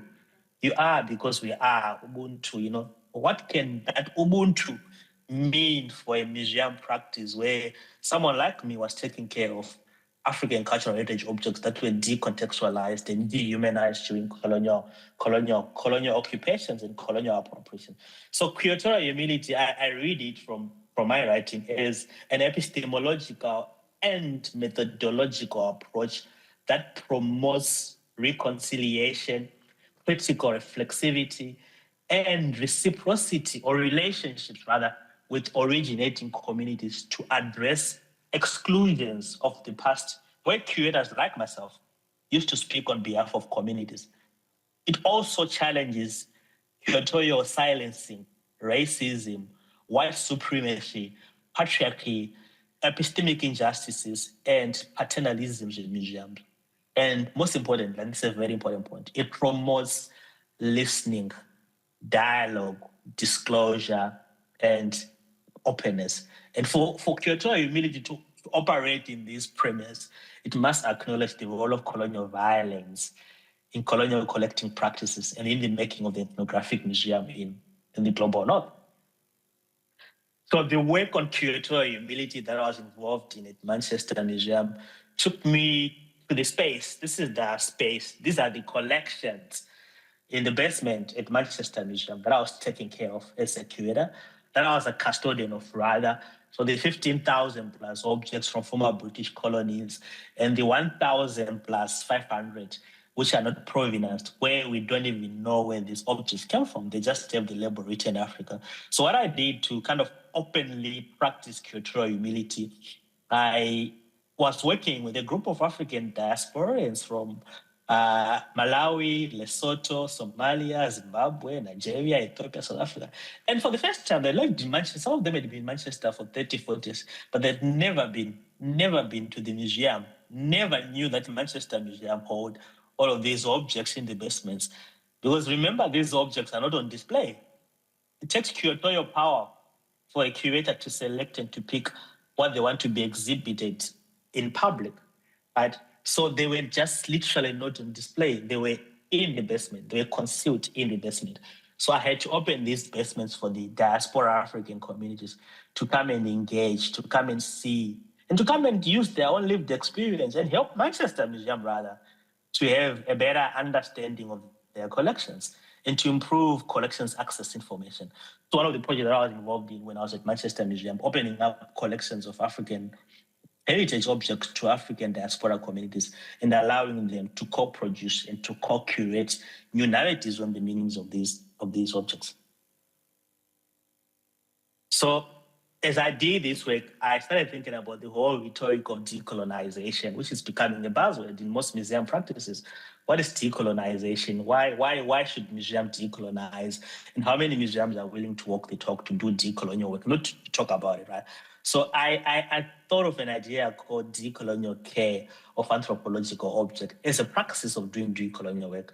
So decolonial care is imagined here as a conceptual and methodological approach that builds sustainable, ongoing relationships of care for both objects and people through challenging exclusions and othering of cultures traditionally embedded in ethnographic museums.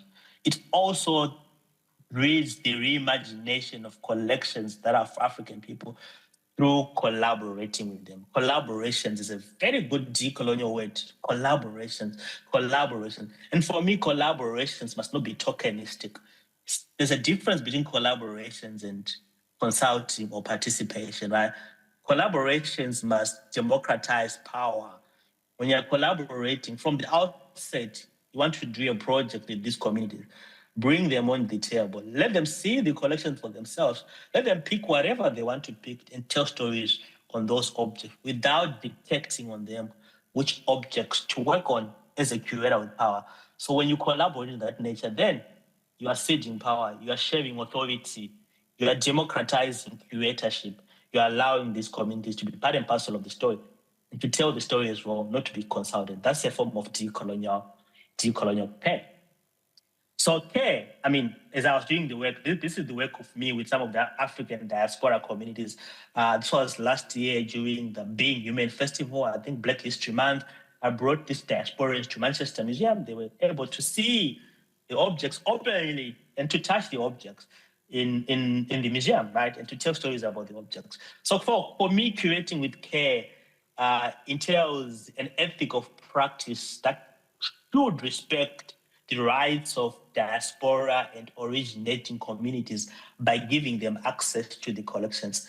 It is also a curatorial practice that should transcend beyond discrimination, racism, and other systemic injustices. That's curating with care. Right?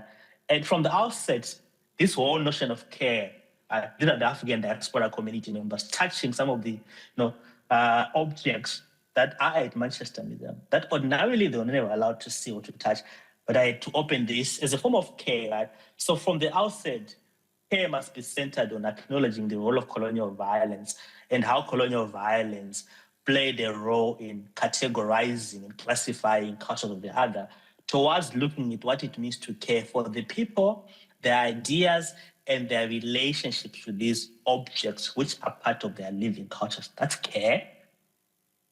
And then coming back to John Slay, there must be a sense of inclusion in doing care work, right? Care work, that's a good one. Care work in museums. So inclusion means greater collaboration and co-production by foregrounding diverse perspectives that will make ethnographic museums like Manchester more relevant to diaspora and originating communities. And then there's a bit of imagination as well, like research imagination. You bring these people together. So imagination underscores an engagement with big ideas, bringing people together to tell stories and to explore important questions that can lead to conducting collaborative provenance and object biographical research. Takeaway points as I conclude. Decolonial care in museums, is it really possible? Is it possible to decolonize the museum? Can the museum ever be decolonized? Maybe. What then does it mean to care? If museums keep on holding on to these objects against the will of the people, right? They keep on holding on to these objects without returning them. Who are we caring for, maybe? Are we just caring for objects as things, excluding the people who made the objects? What about the will of the communities who want to have these objects back? What can be done to take these objects back?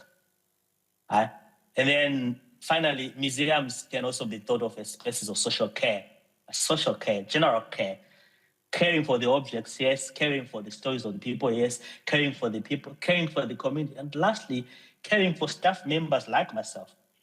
The emotional labor that goes through seeing the ancestors of people of Africa as a curator, right? Who's working with these objects? What do museums do to care for that emotional labor that we experience as we engage with problematic collections from colonial contexts? Thank you. I'll end here. Thank you so much for listening to me. Thank you. I'll stop sharing.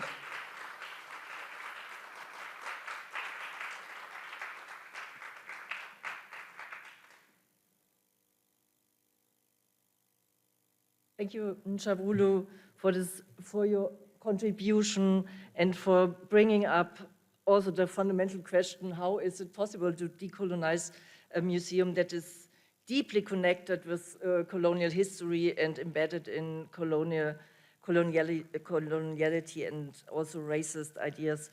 And thank you for bringing up curatorial humility and the notion of care and caring for all people involved as well as for objects.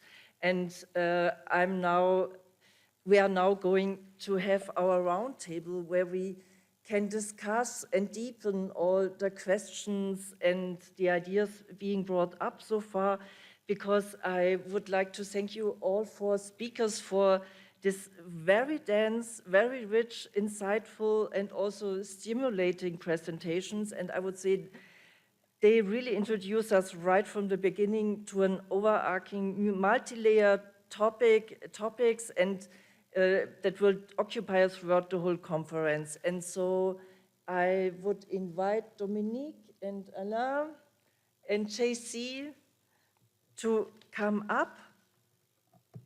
And also I would like to involve you as participants here, because we have now, you also have listened so long that we start the conversation, but I really would like to up it as soon as possible, as soon as one of you wants to comment, to intervene, to ask questions. So we are starting the conversation, but the floor is open also to you.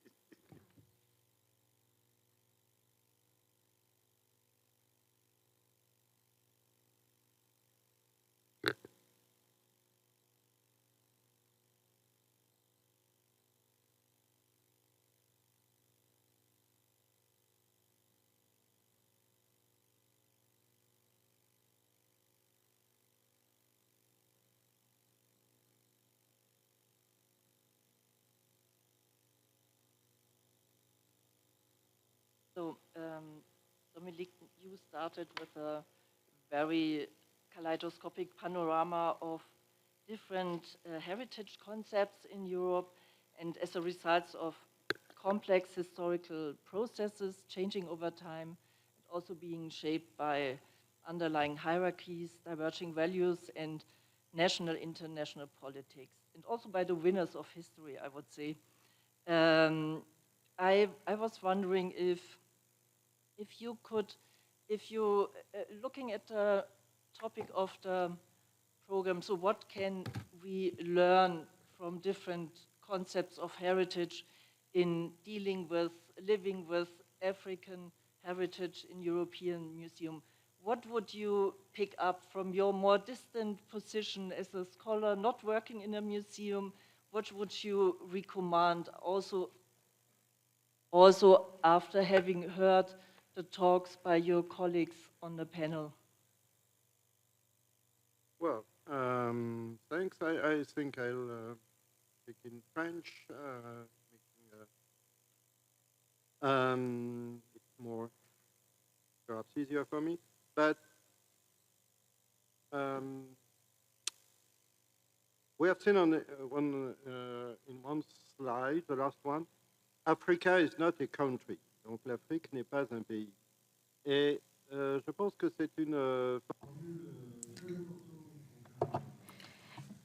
And I think that it is important, very often in Africa, the countries are differentiated. And what we see are two continental museums. The African Museum, that is real and that became African Museum, that aims to show the African Museum, the African nation. And in Madrid, we have the Museum of America that was born and that was built in 1941,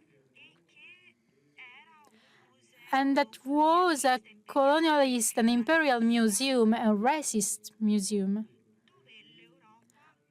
where Europe showed an American image. And it was extremely complex. The first comment I have is that concerning the background of the European Museum, speaking about that concerning a global continent has always been a problem. And in the recent history, that had as consequence some different backgrounds. Concerning the second point, I think that there are some reflections that have been made today by experts, activists of the African heritage concerning the transformation, concerning the intangible heritage of the African country, concerning the objects and the artifacts. And we have to consider that under different points of view. And all these reflections can be found in a certain way in the previous century concerning the museums and concerning the loss of these objects, like the localization of different political parties against the French government. So we can say that we have felt the loss of the ties, the loss of the traditional ties, as we can say, that led to this museum situation. So it represents how the colonial aspect was at that time. And we can talk about a coloniality of the museums themselves as a part of a critical literature of museums that are interested in museums like colonial museums, since they have common traits of every museums, and we can have conclusions. And the third point to conclude is that what I am interested in is the situations of the African museums today and of the public collections. Has the colleague shown us Goudonneau? So I'm wondering which are the questions of the anthropologists and how the museums behave concerning this issue. We have a great and famous writer that talked about Burkina Faso, about Nigeria, and they are complex situations that the African Republic faced. And often in a colonial way and not a European way. We are talking about safari, and also the African collectionists play an important role in the market and in the African market, and how we will see how this culture of the African collectors is part of the contemporary world. I think that a part of the theory of social sciences of the museums is tied and it is linked to what we faced in different treaties. And we can say that one of the main goals is that of reviewing these aspects. And concerning the African studies and the collector studies, we have to be inspired by these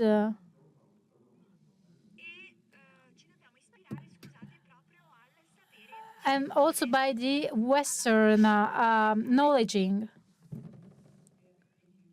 Would you like to respond immediately to that?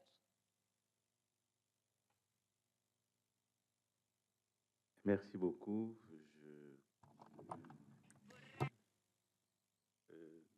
Mon expérience m'a amené à 2 ou 3 conclusions qui sont encore provisoires sur la question que vous posez.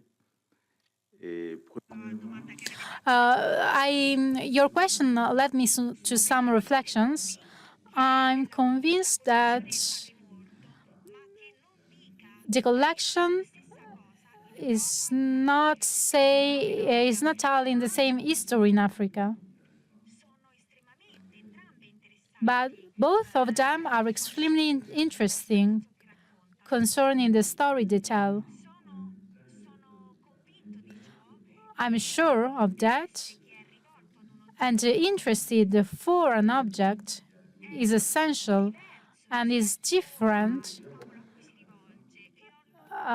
Thinking about every population they are involved with.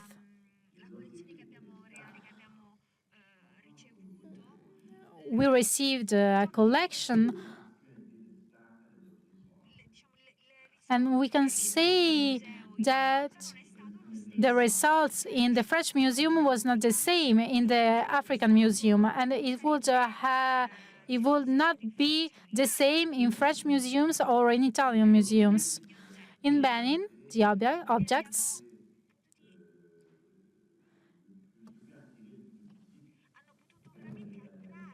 attracted many tourists, many visitors, and their interest was for the real collection.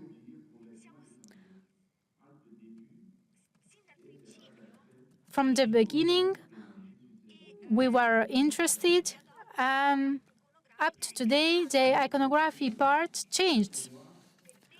So it was interesting for me to see this transformation, how we keep talking about the same object but in a different way. And we faced this situation.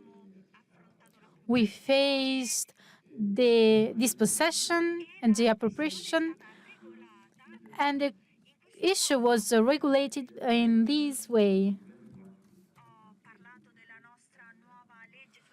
We talk about the new laws on cultural heritage and about the decree that is very important to us. The decree is about the national creation, about an object that is part of the collection.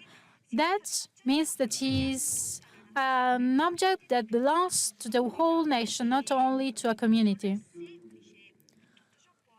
It is not easy. It could be a problem. As a matter of fact, the royal throne that is part of the royal collection, the royal dynasty, told us we need this throne on our rituals, but right now it is part of the national collection. So we have to find an agreement because this is part of the national collection. We agree on that. We cannot destroy the collection. There is a conservation part. Right now, it is an extremely important element.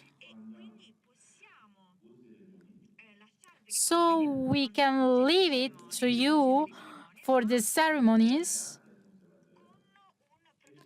but with a specific protocol.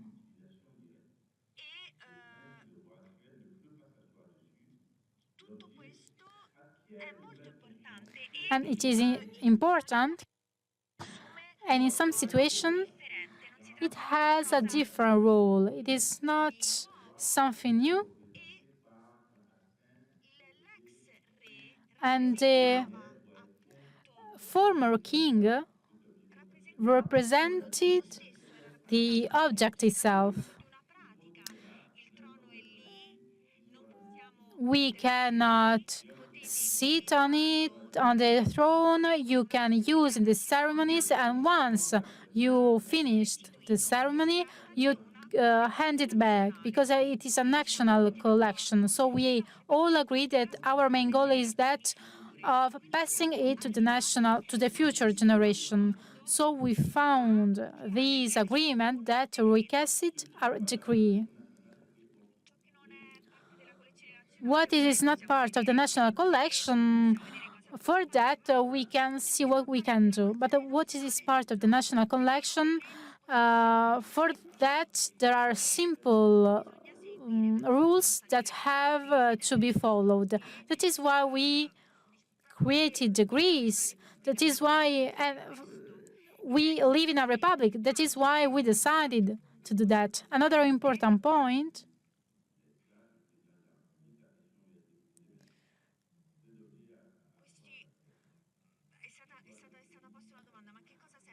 we wonder what was the use of these objects, and they answered, they belong to us, and everyone will do what they want to do,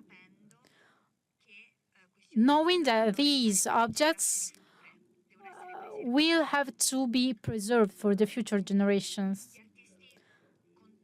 The contemporary artists will be able to look at them, to be inspired by them. The students in the school will be able to learn history from them, but there will not be specific rules for a specific group.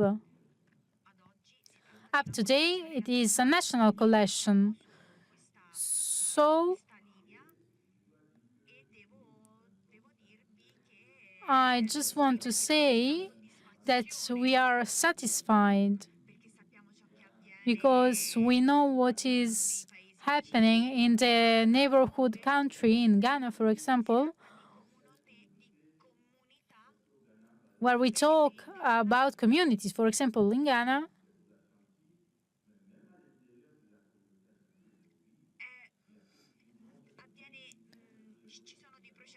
there are slightly different processes that could lead to a problem in the communities. But for us, it's important. We do not want to create other problems. We want to be unified, and we give room to the museums, to the collections that we host today, and they play a role. They tell a story. They tell different stories in different nations and in Africa.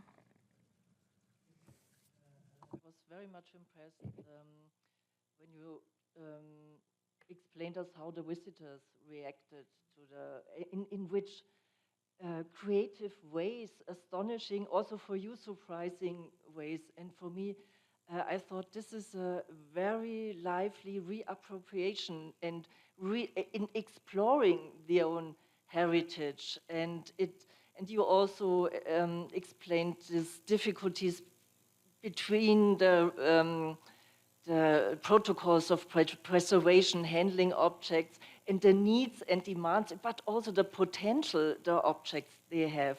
And I was wondering if all these experiences, also the conflicts, led to some alternative conceptions for the further preservation of the objects, also maybe for the further exhibiting the objects beyond, let's say, the classical European model. So, and also the you said you introduced us to the future museums projects. Could you explain a little bit more what are the differences? What can Europeans learn from the ways how you will preserve and present and also interact with the objects? Yes, je pense, moi, hein, que bon, nous sommes au milieu du 19e siècle.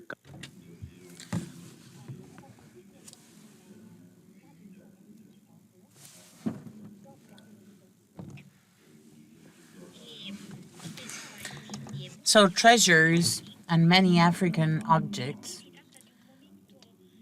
represent an anthropological moment for me. I believe that it is important to talk about racism, but it's a very important moment for knowledge and curiosity. People were glad and curious to discover other cultures from other parts of the world. And for this reason,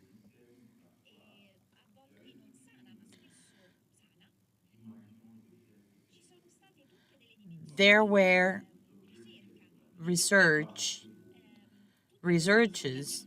and I think that these researches have helped anthropology and have created and shaped minds. When I analyze the steps of the restitution and the audience approach, I find it different. Even the intention is different because the link with the past is different. Many people are not aware of that specific past. So visitors asked many questions. They were proud because they wouldn't expect such a high level of development. So this helped us raise awareness on the development level that we had reached in the past. So visitors were touched, moved by these objects, by the remains, and this was very important as it proved us that these objects are important, are relevant, and they mark the link with families. So contemporary artists may reinterpret these objects. So, as a matter of fact, there are multiple interests, multiple kinds of approaches. Nobody in Europe can confiscate the appropriation of meaning and content. And therefore, we no longer live in a static museum. It is a museum, so it is fixed, it has a specific location, but objects should move across communities. And this transfer must be done, must be completed while paying the utmost attention to the protection of the goods. And this will continue in our country for those objects that are considered relevant. So I believe that after discussing with a friend of mine, a Catholic priest, who talked to me about some Catholic collections and remains, who talked to me about restitution, I think that the Catholic religion has this tradition. I think that at this stage it is important to discover and learn more about new cultures. The museum should not be conceived as an immovable asset. Goods should go out of the standard museum to visit other countries. So we are observing, and it's a very interesting stage, as a matter of fact. Yes, thank you. you, Ellen. This brings me right to your talk, JC, because objects are moving, objects are relevant for connections, and I would like to ask you, to invite you to talk about more how these practices and policies, so how should they look like? Because you also pointed out the huge loss of culture, and not only culture, also of possessing or being being the owner of the own memories. In the moving example of the picture of your relative, so we are in a field where deep emotions, not only joy and excitement, but also sadness is present. And I would like to know from you, as a museum professional, but also as an artist, how do you create these spaces where you can bring together people and objects and create these meaningful connections? Okay, thank you. I'm going to answer that by also speaking to some of what has been spoken before. I'll bounce off the word that my wonderful colleague Njabu said, which is Ubuntu. Because what's so exciting for me in the African museum space is it's already happening. And a lot of it is digital, and a lot of it is also very responsive.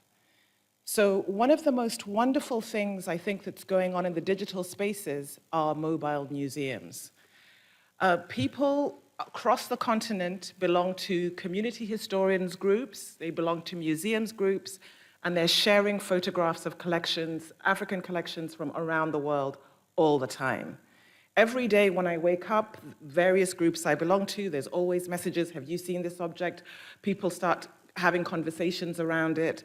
And the digital space is really, really on fire with this meaning making. People share objects to find out where they're held. People share objects to share folk tales and stories. People share practice.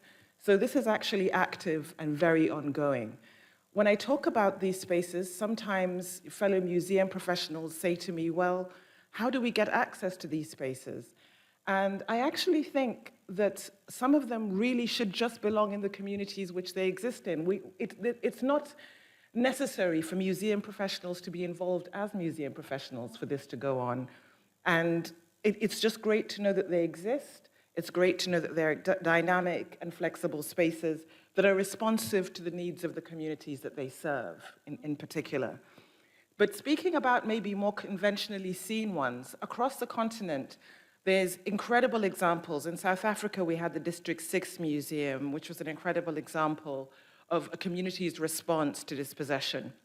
If we come to Rwanda and the museum which remembers the genocide, one responsive action happened a few years ago when there was a festival that was to take place around it.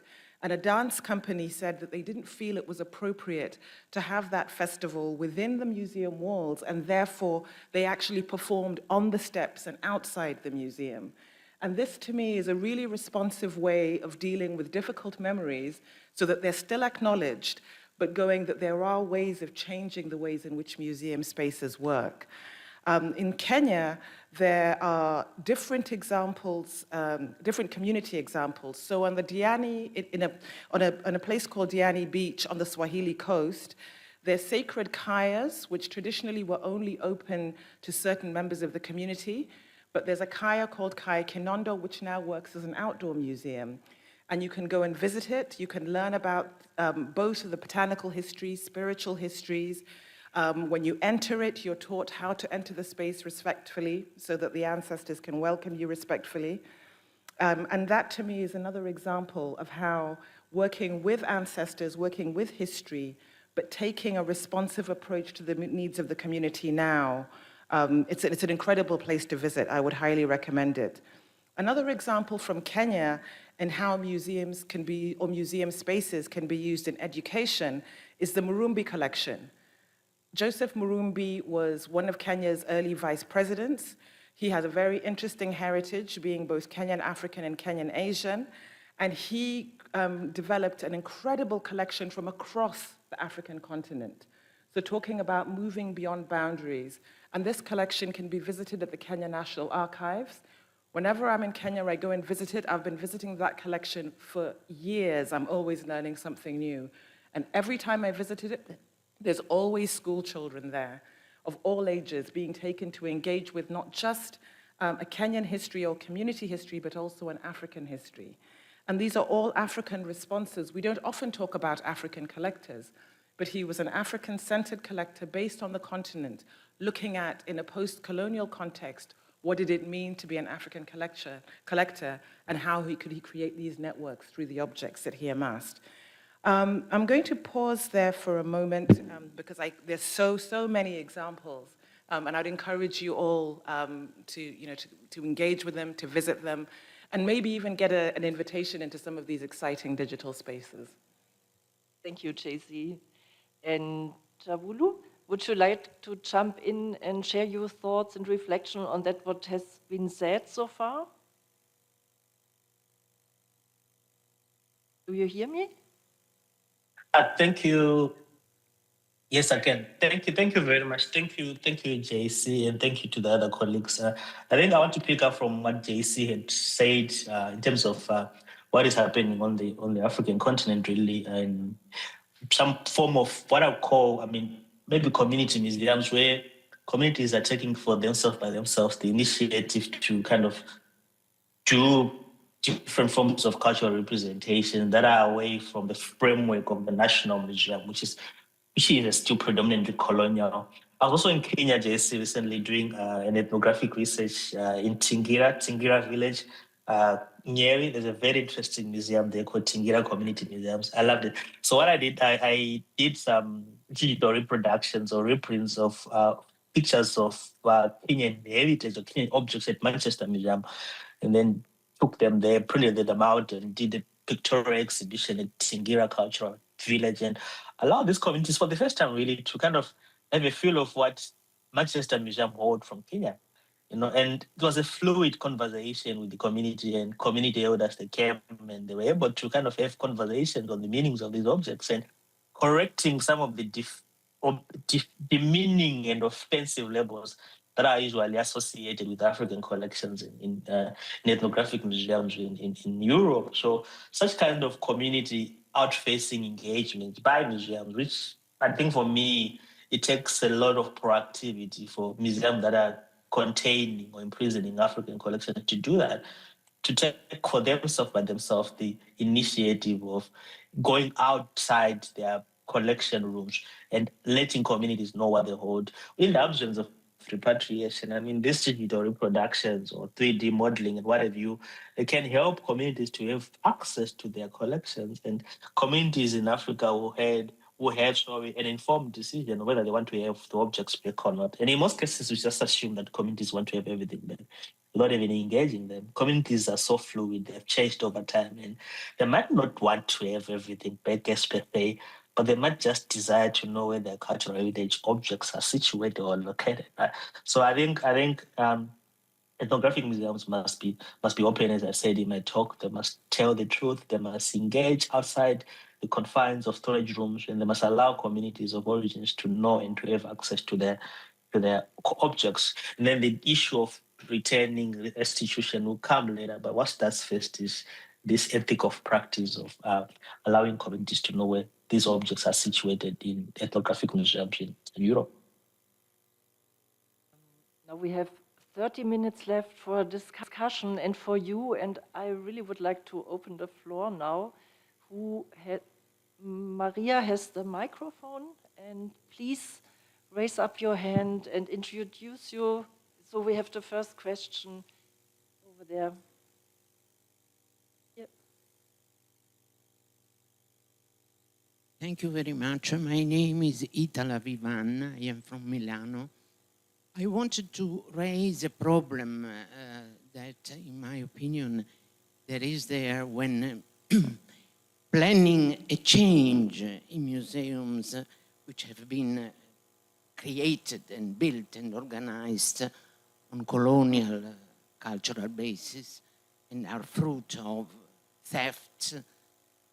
But these museums, as they are still colonial, are also teaching people what colonial approach is. And since museums also have a very important didactic function and meaning, if we destroy completely these kind of collections, we are going to miss the picture of what colonial culture was. And I think that, I don't have solutions to offer, but I do think that this is a problem. And point two, I have some misgivings about the concept of community. I think that when you say community, objects must go back to a community, community must be involved in this and that. There is a problem there from a sociological viewpoint of making clear what a community is, especially when you have multilingual, multi-ethnic, and multicultural nations. Thank you. We have two questions. Who wants to respond to the first one? Yeah. As you are in Milano, there is this Museum of Culture in Milano. And I remember a room where they tried to explain the racist connotations in several European languages. For example, about African stereotypes such as tête de nègre in French, testa di moro in all these racist stereotypes in European languages.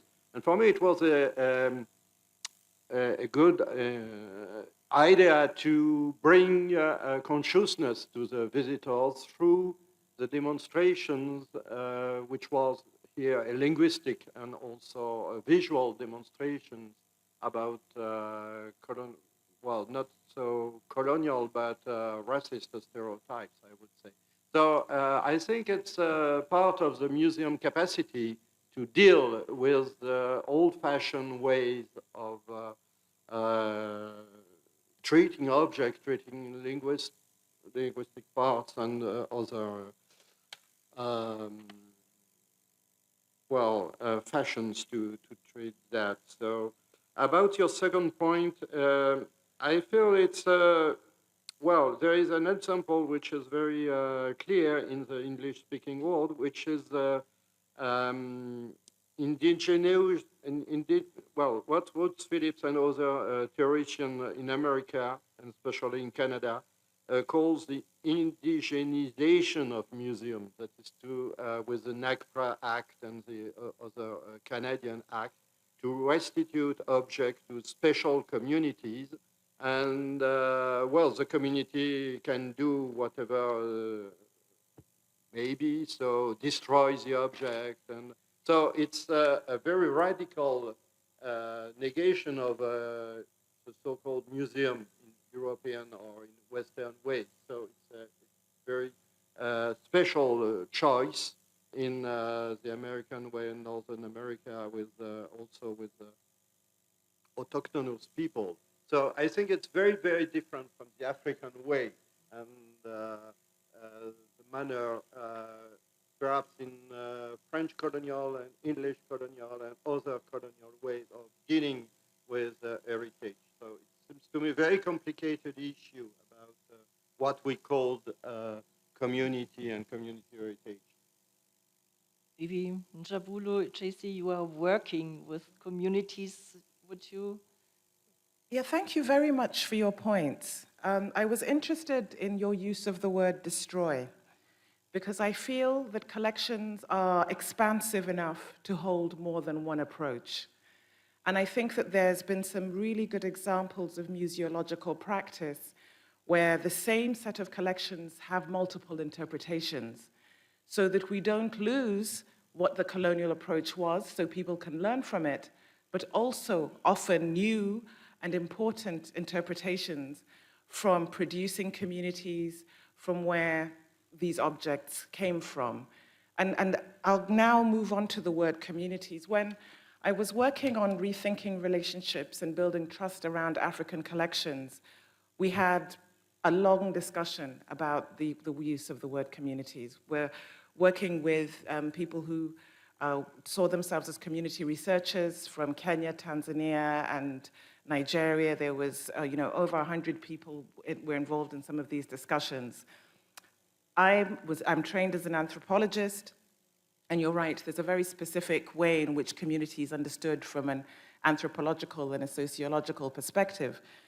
But many people, particularly on the African continent, actually precisely saw community as a way of embracing pluralism. So if you have, say, for example, a country like Kenya, where there's only 44 recognized ethnic groups or communities, but there's actually over 84, the word community allows people to hold more than one space. They have their national Kenyan identity, but they can belong to a community of practice, they can be a community researcher, they can have more than one community or ethnic group, which was a term that was not preferred in that context. So instead of seeing community as restrictive, it was seen as something that was allowing for a multiplicity and a plurality depending on how that particular community is constituted. Saying all of that, I do recognize it's a slippery term. Yeah. Thank you. Mm-hmm. I think I'll just follow up from Priya. I lost my connection a while, but I hope you can now hear me. Yeah, we can hear you. We don't see you, but we hear you. Okay, thanks. Oh, thank you so much. I'll just follow up from what JC has already said about communities. Yes, communities are very heterogeneous. They're not static as we perhaps think they are.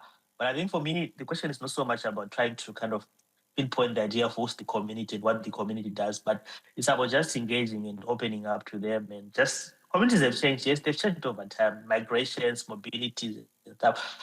But if museums keep on hiding on this idea that there's no longer any community to reach out to, then I think we might be missing the point here. It's about just opening up to those communities of the heritage, right? There might be people who are still associated with that heritage. I said heritage in this example. These are living cultures. If you go to most African societies, from my experience, I've seen similar objects that I used to take care of. Am I back? We could hear you. There was some interruption in between, but you are back.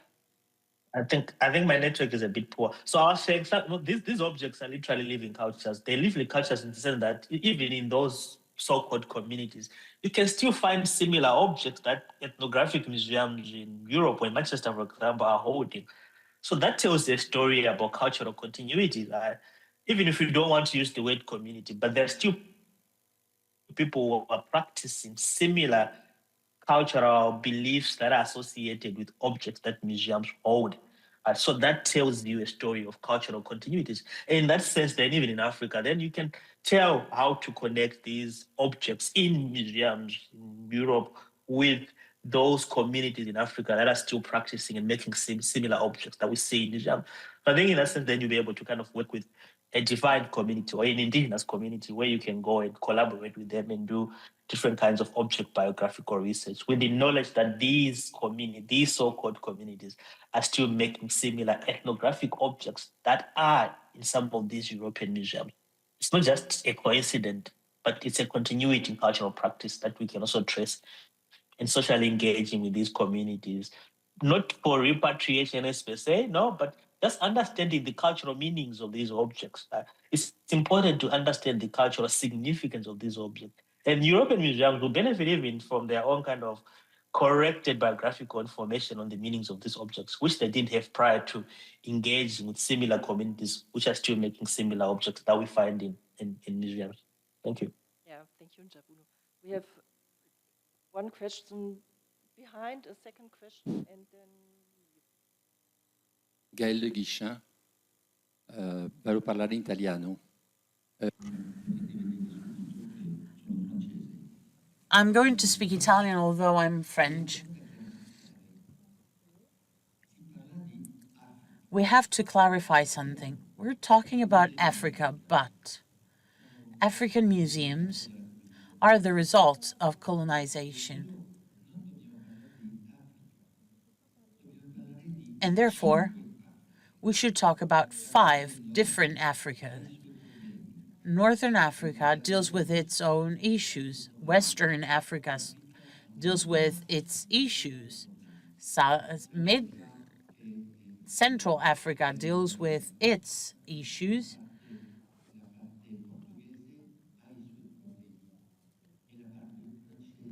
The Portuguese area has its own issues.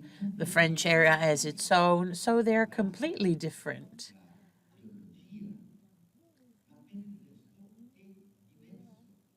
The only thing in common is geology. The other things are different because they are the results of the colonization and decolonization that we have left. So it's different. The National Museum in Kenya has nothing to do with the National Museum that is in Accra, for instance. And therefore, I would like you all to speak about the French part of Africa, for instance, or other parts of Africa, maybe the English-speaking part or another area, because they're completely different. You cannot mix what happens in the north with what happens in the south. So this is what I ask the speakers. So I would like you to speak and clarify which part of Africa you're talking about. Anna, would you like to respond? Bon, Gaël a raison, nous avons des situations. We have 2 different situations, and I would like to talk about the world community, and which I'm trying to avoid, because I think that this word can be confusing. You are right. Recently, Addis Ababa, we held an event about this point. And my personal experience after living in the Pacific Ocean and in Australia and in Canada and United States of America, I think that the difference is extremely strong. Above all in African, in the French part of Africa, in Burkina Faso, for example, there is a famous lawyer, Frédéric, that is a lawyer, and he is a specialist of this sector. And his son today is a curator of museum exhibitions. As a matter of fact, there are different functions in the museums that are covered and that are roles that allows to become ministers to the royal court. And they, for example, assume religious functions, but there are no problems in the population. It depends on the social role that they play.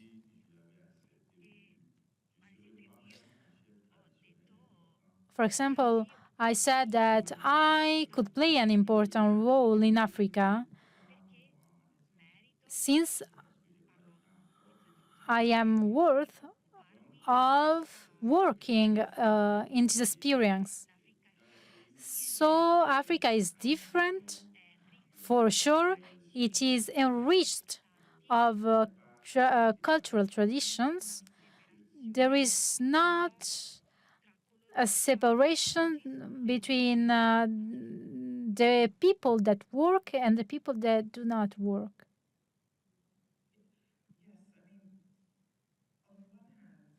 There's many, many different peoples on the African continent. But on the other hand, there's more than one way to look at it. You can say, yes, the North is different to the West, is different to the East.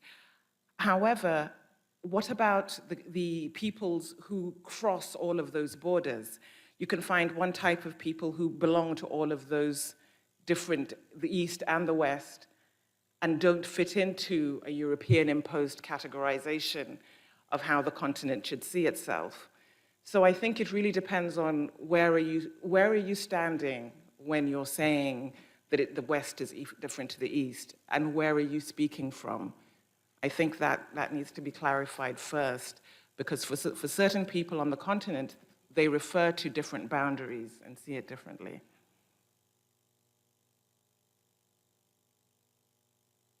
Heritage, what I want to say is the heritage from the British colonization in Kenya, Uganda, etc., etc., and the result of the heritage of the colonization museum from the French between those two large groups. I will not go in a little group like the Belgium and so on. We have left a certain structure, sometimes on the British side, to my feeling, completely different.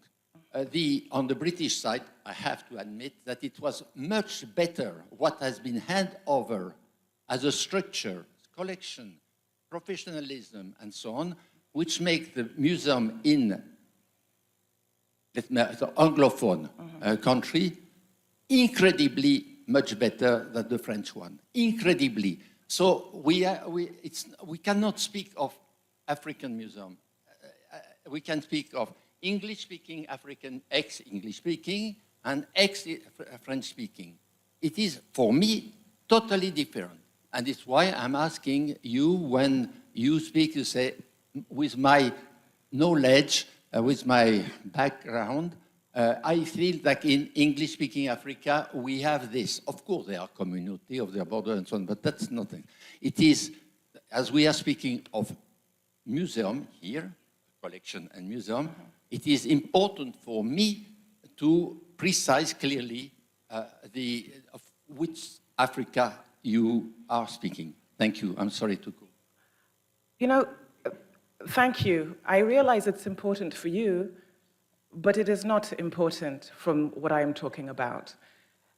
If I'm talking about it from an African perspective, and yes, there might have been certain colonial legacies and inheritances, but we have not been static. The heritage that is created and continues to work in the museum context on the African continent is not still. It is something that continually is remade and co-created.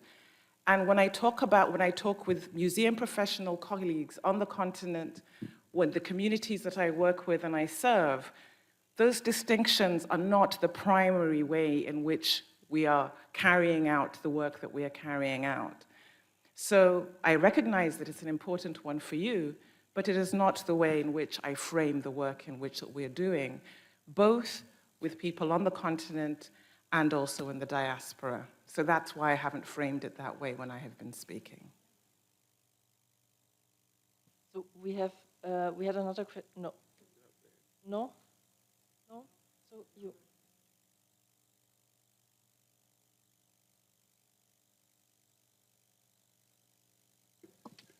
Bonjour, je vous remercie de vos interventions. Good morning. Thank you for your speeches. I have a question. Before you talked about the decolonization of the museums, and concerning that, can we consider it as a universal museum? Since I would like to understand this point in particular, and I would like to understand it together, and I would like to understand whether it is important, this diversity, because I visited different European museums in Africa, and I understood that they can work. And there, the museums are viewed as an encyclopedia that can enrich the knowledge, so that I will be interested in knowing whether if this concept of museum is present in Africa. Consider as a museum as a book for the future generations, because I support the fact that this can contribute to a stronger balance and can lead to a peace amongst the populations, because this leads to a passing of knowledges and objects. And I'm curious of knowing that whether if this happens in Germany, Africa,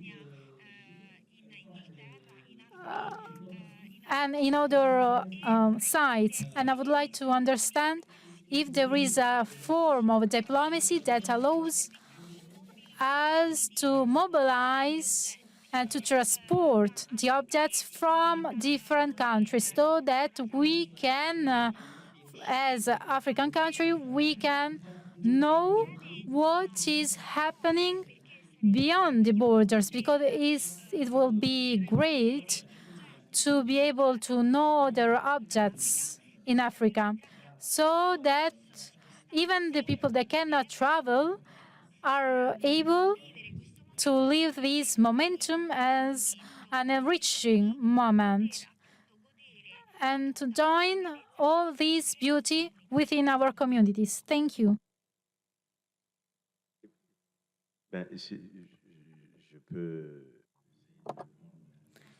I will try to answer and keep this reflection. From a professional point of view, the museum, the setting of the museum belongs to everyone. So thinking in a universal way is for everyone. Everyone can create their own universal museum.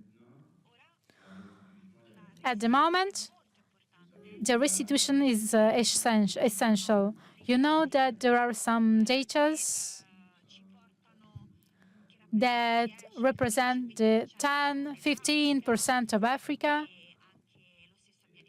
the same as for Europe. But these data belongs to the collections. So in Nigeria, we have some collections of 12,000 finds, and it is a great collection. We try to work on that, and we know that there are many other finds collected in the African museums, but I think that there is a lack from this point of view. And thanks to the collaboration, the African museums, above all the Museum of the Sahara Desert, can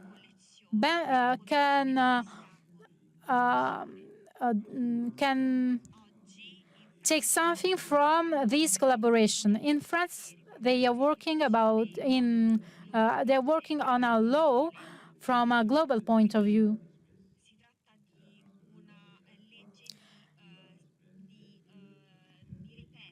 It is a law concerning the finds of the collections. And it is a process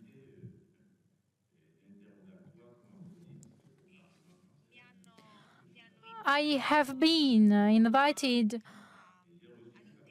to give a speech, and I hosted in Cotonou a French delegation.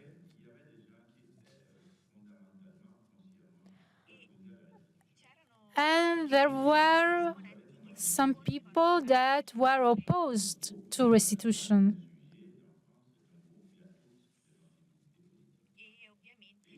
And for sure, this was linked to the politics side.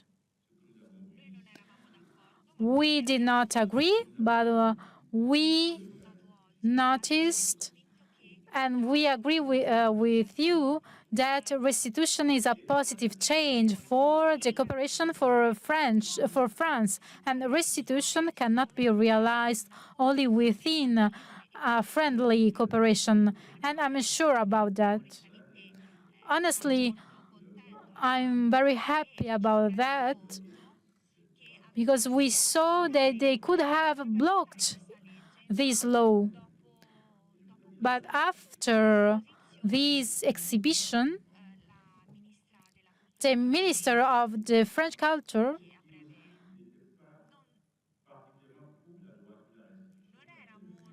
was not in favor of this restitution law. But actually, she changed her mind after after having seen the work they have done. And the Universal Museum will make it possible that the former colonial country will take advantages from the collections that have been handed back, and this will allow for the people to be satisfied of all the work that have been done. And I think that it is a difficult work, a difficult project we are working on. And I can say that this is thanks to your speeches. Thank you. I would like to talk about some episodes they told that Godunu told about. I would like to start by saying, by starting about what we said at the beginning concerning the characteristics of African museums. There is a point that arose, the colonial heritage. We think that today there is a problem, an issue concerning European objects and concerning some African countries that asked for the restitution of objects that has been amplified from the social media. So I think that there is a verbal violence that we are seeing today on social media by influencers and against influencers. And I think that it leads to a cooperation. And I would like to give you an example that underlines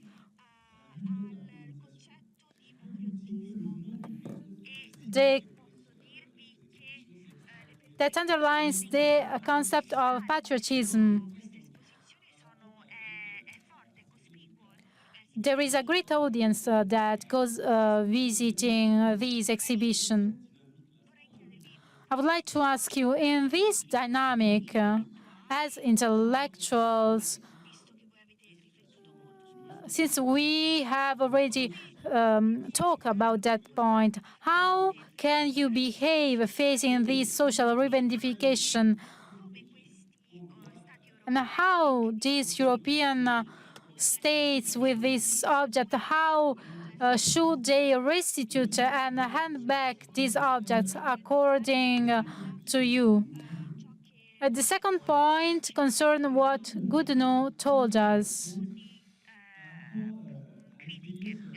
I have some points to underline, since I would like to better understand the situation, because I know that states are engaged in hand back the objects, but I also know that they have put some stops.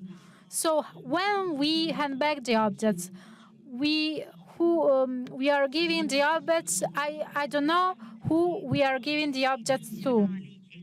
You talked about the national collections, and I would like to understand how these restitution take place, and I would also like to reflect on this point.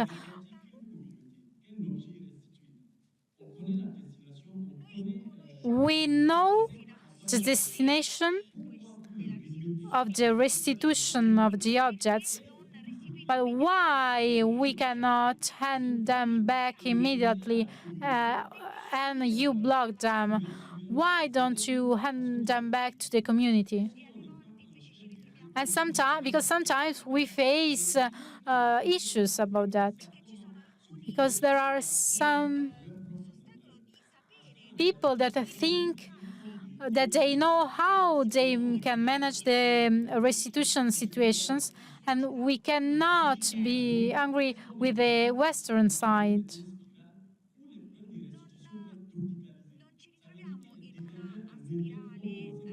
I think that we are living a problem where we are all involved. This is what I wanted to say.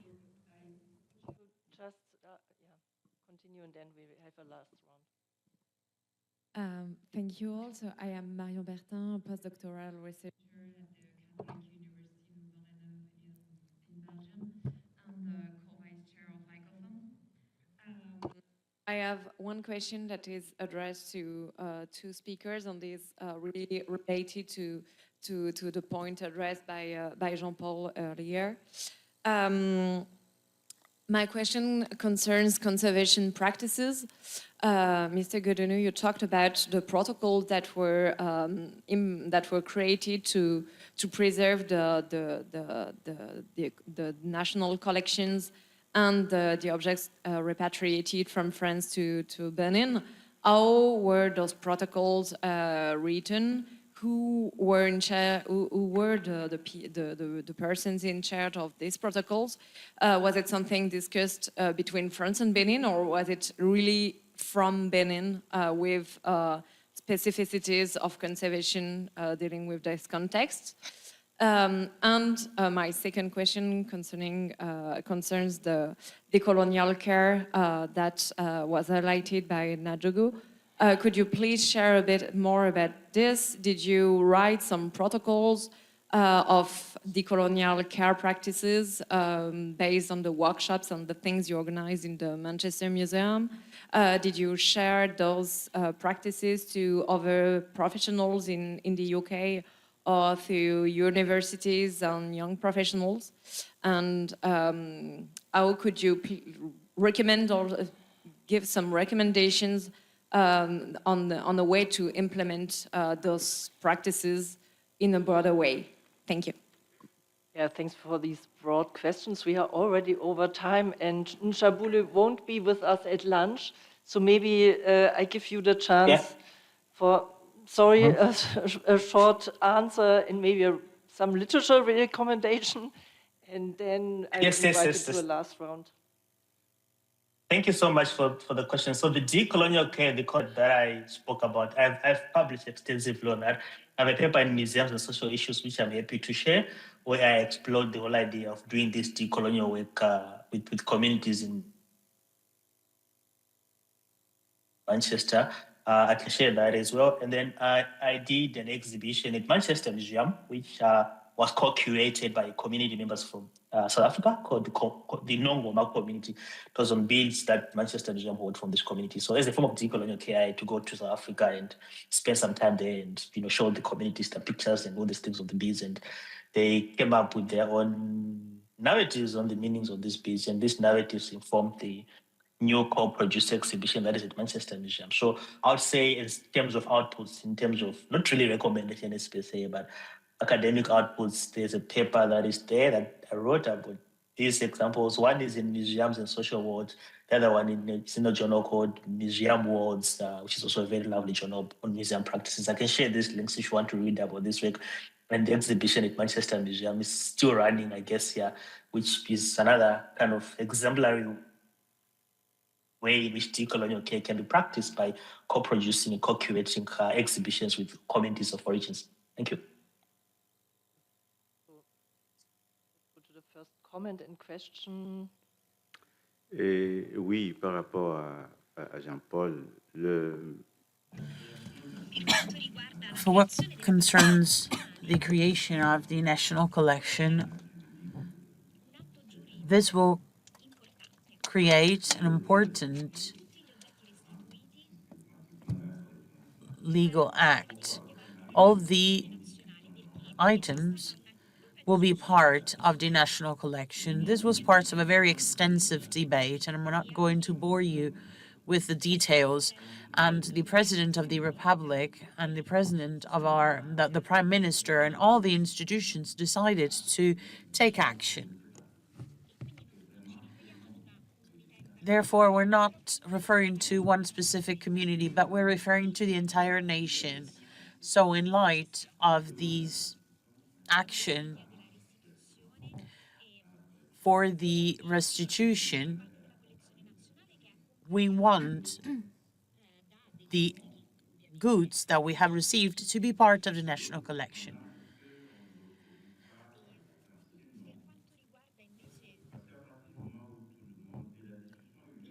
For what concerns the discussion on national collections, we are among the fragile countries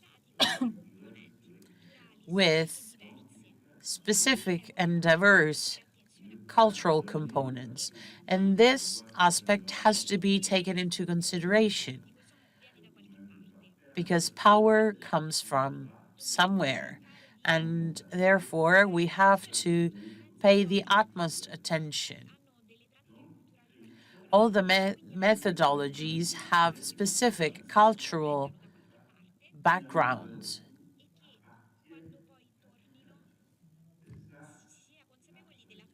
So we will have to be aware of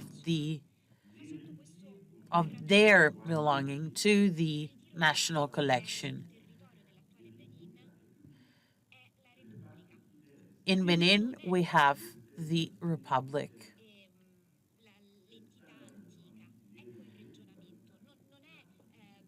This is why they belong to the national collection and not to the royal house, because the royal house belongs to the past.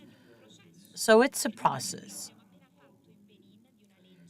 We have just passed a law unanimously, and this law basically governed this aspect.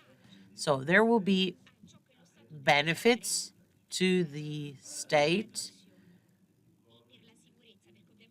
to ensure safety and a proper management of the culture. So this is what we want to do. And this is what we want to do to build a strong nation where all the works of art have to remain. So this discussion is vital for us because we understand that some countries have had different experiences and paths, but these countries are agreeing with us to avoid unexpected issues. So the discussions will go on, the debate will go on, because it is vital to reflect on this issue. Today, African countries have to understand how to position themselves with regard to these goods. They have to understand how to transform these goods into something positive for the entire community.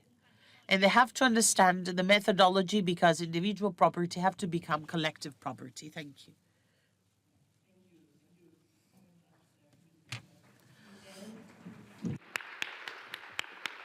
So lunch is waiting for us. Conviviality matters. So I invite you to deepen the discussion in the afternoon. And now we are going to have lunch until 3 o'clock, 2 o'clock. Lunch. Yeah, you will announce it. Thank you all for your contribution, and thank you for your comments and questions. Here I am again, just for a quick information. So the catering is on the room. You just exit the room and go to the left, and you will find the way easily to the room number 3.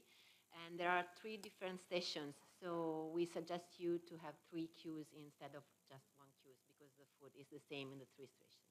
Thank you very much. And yeah, we will see around 2:30 here. Thank you.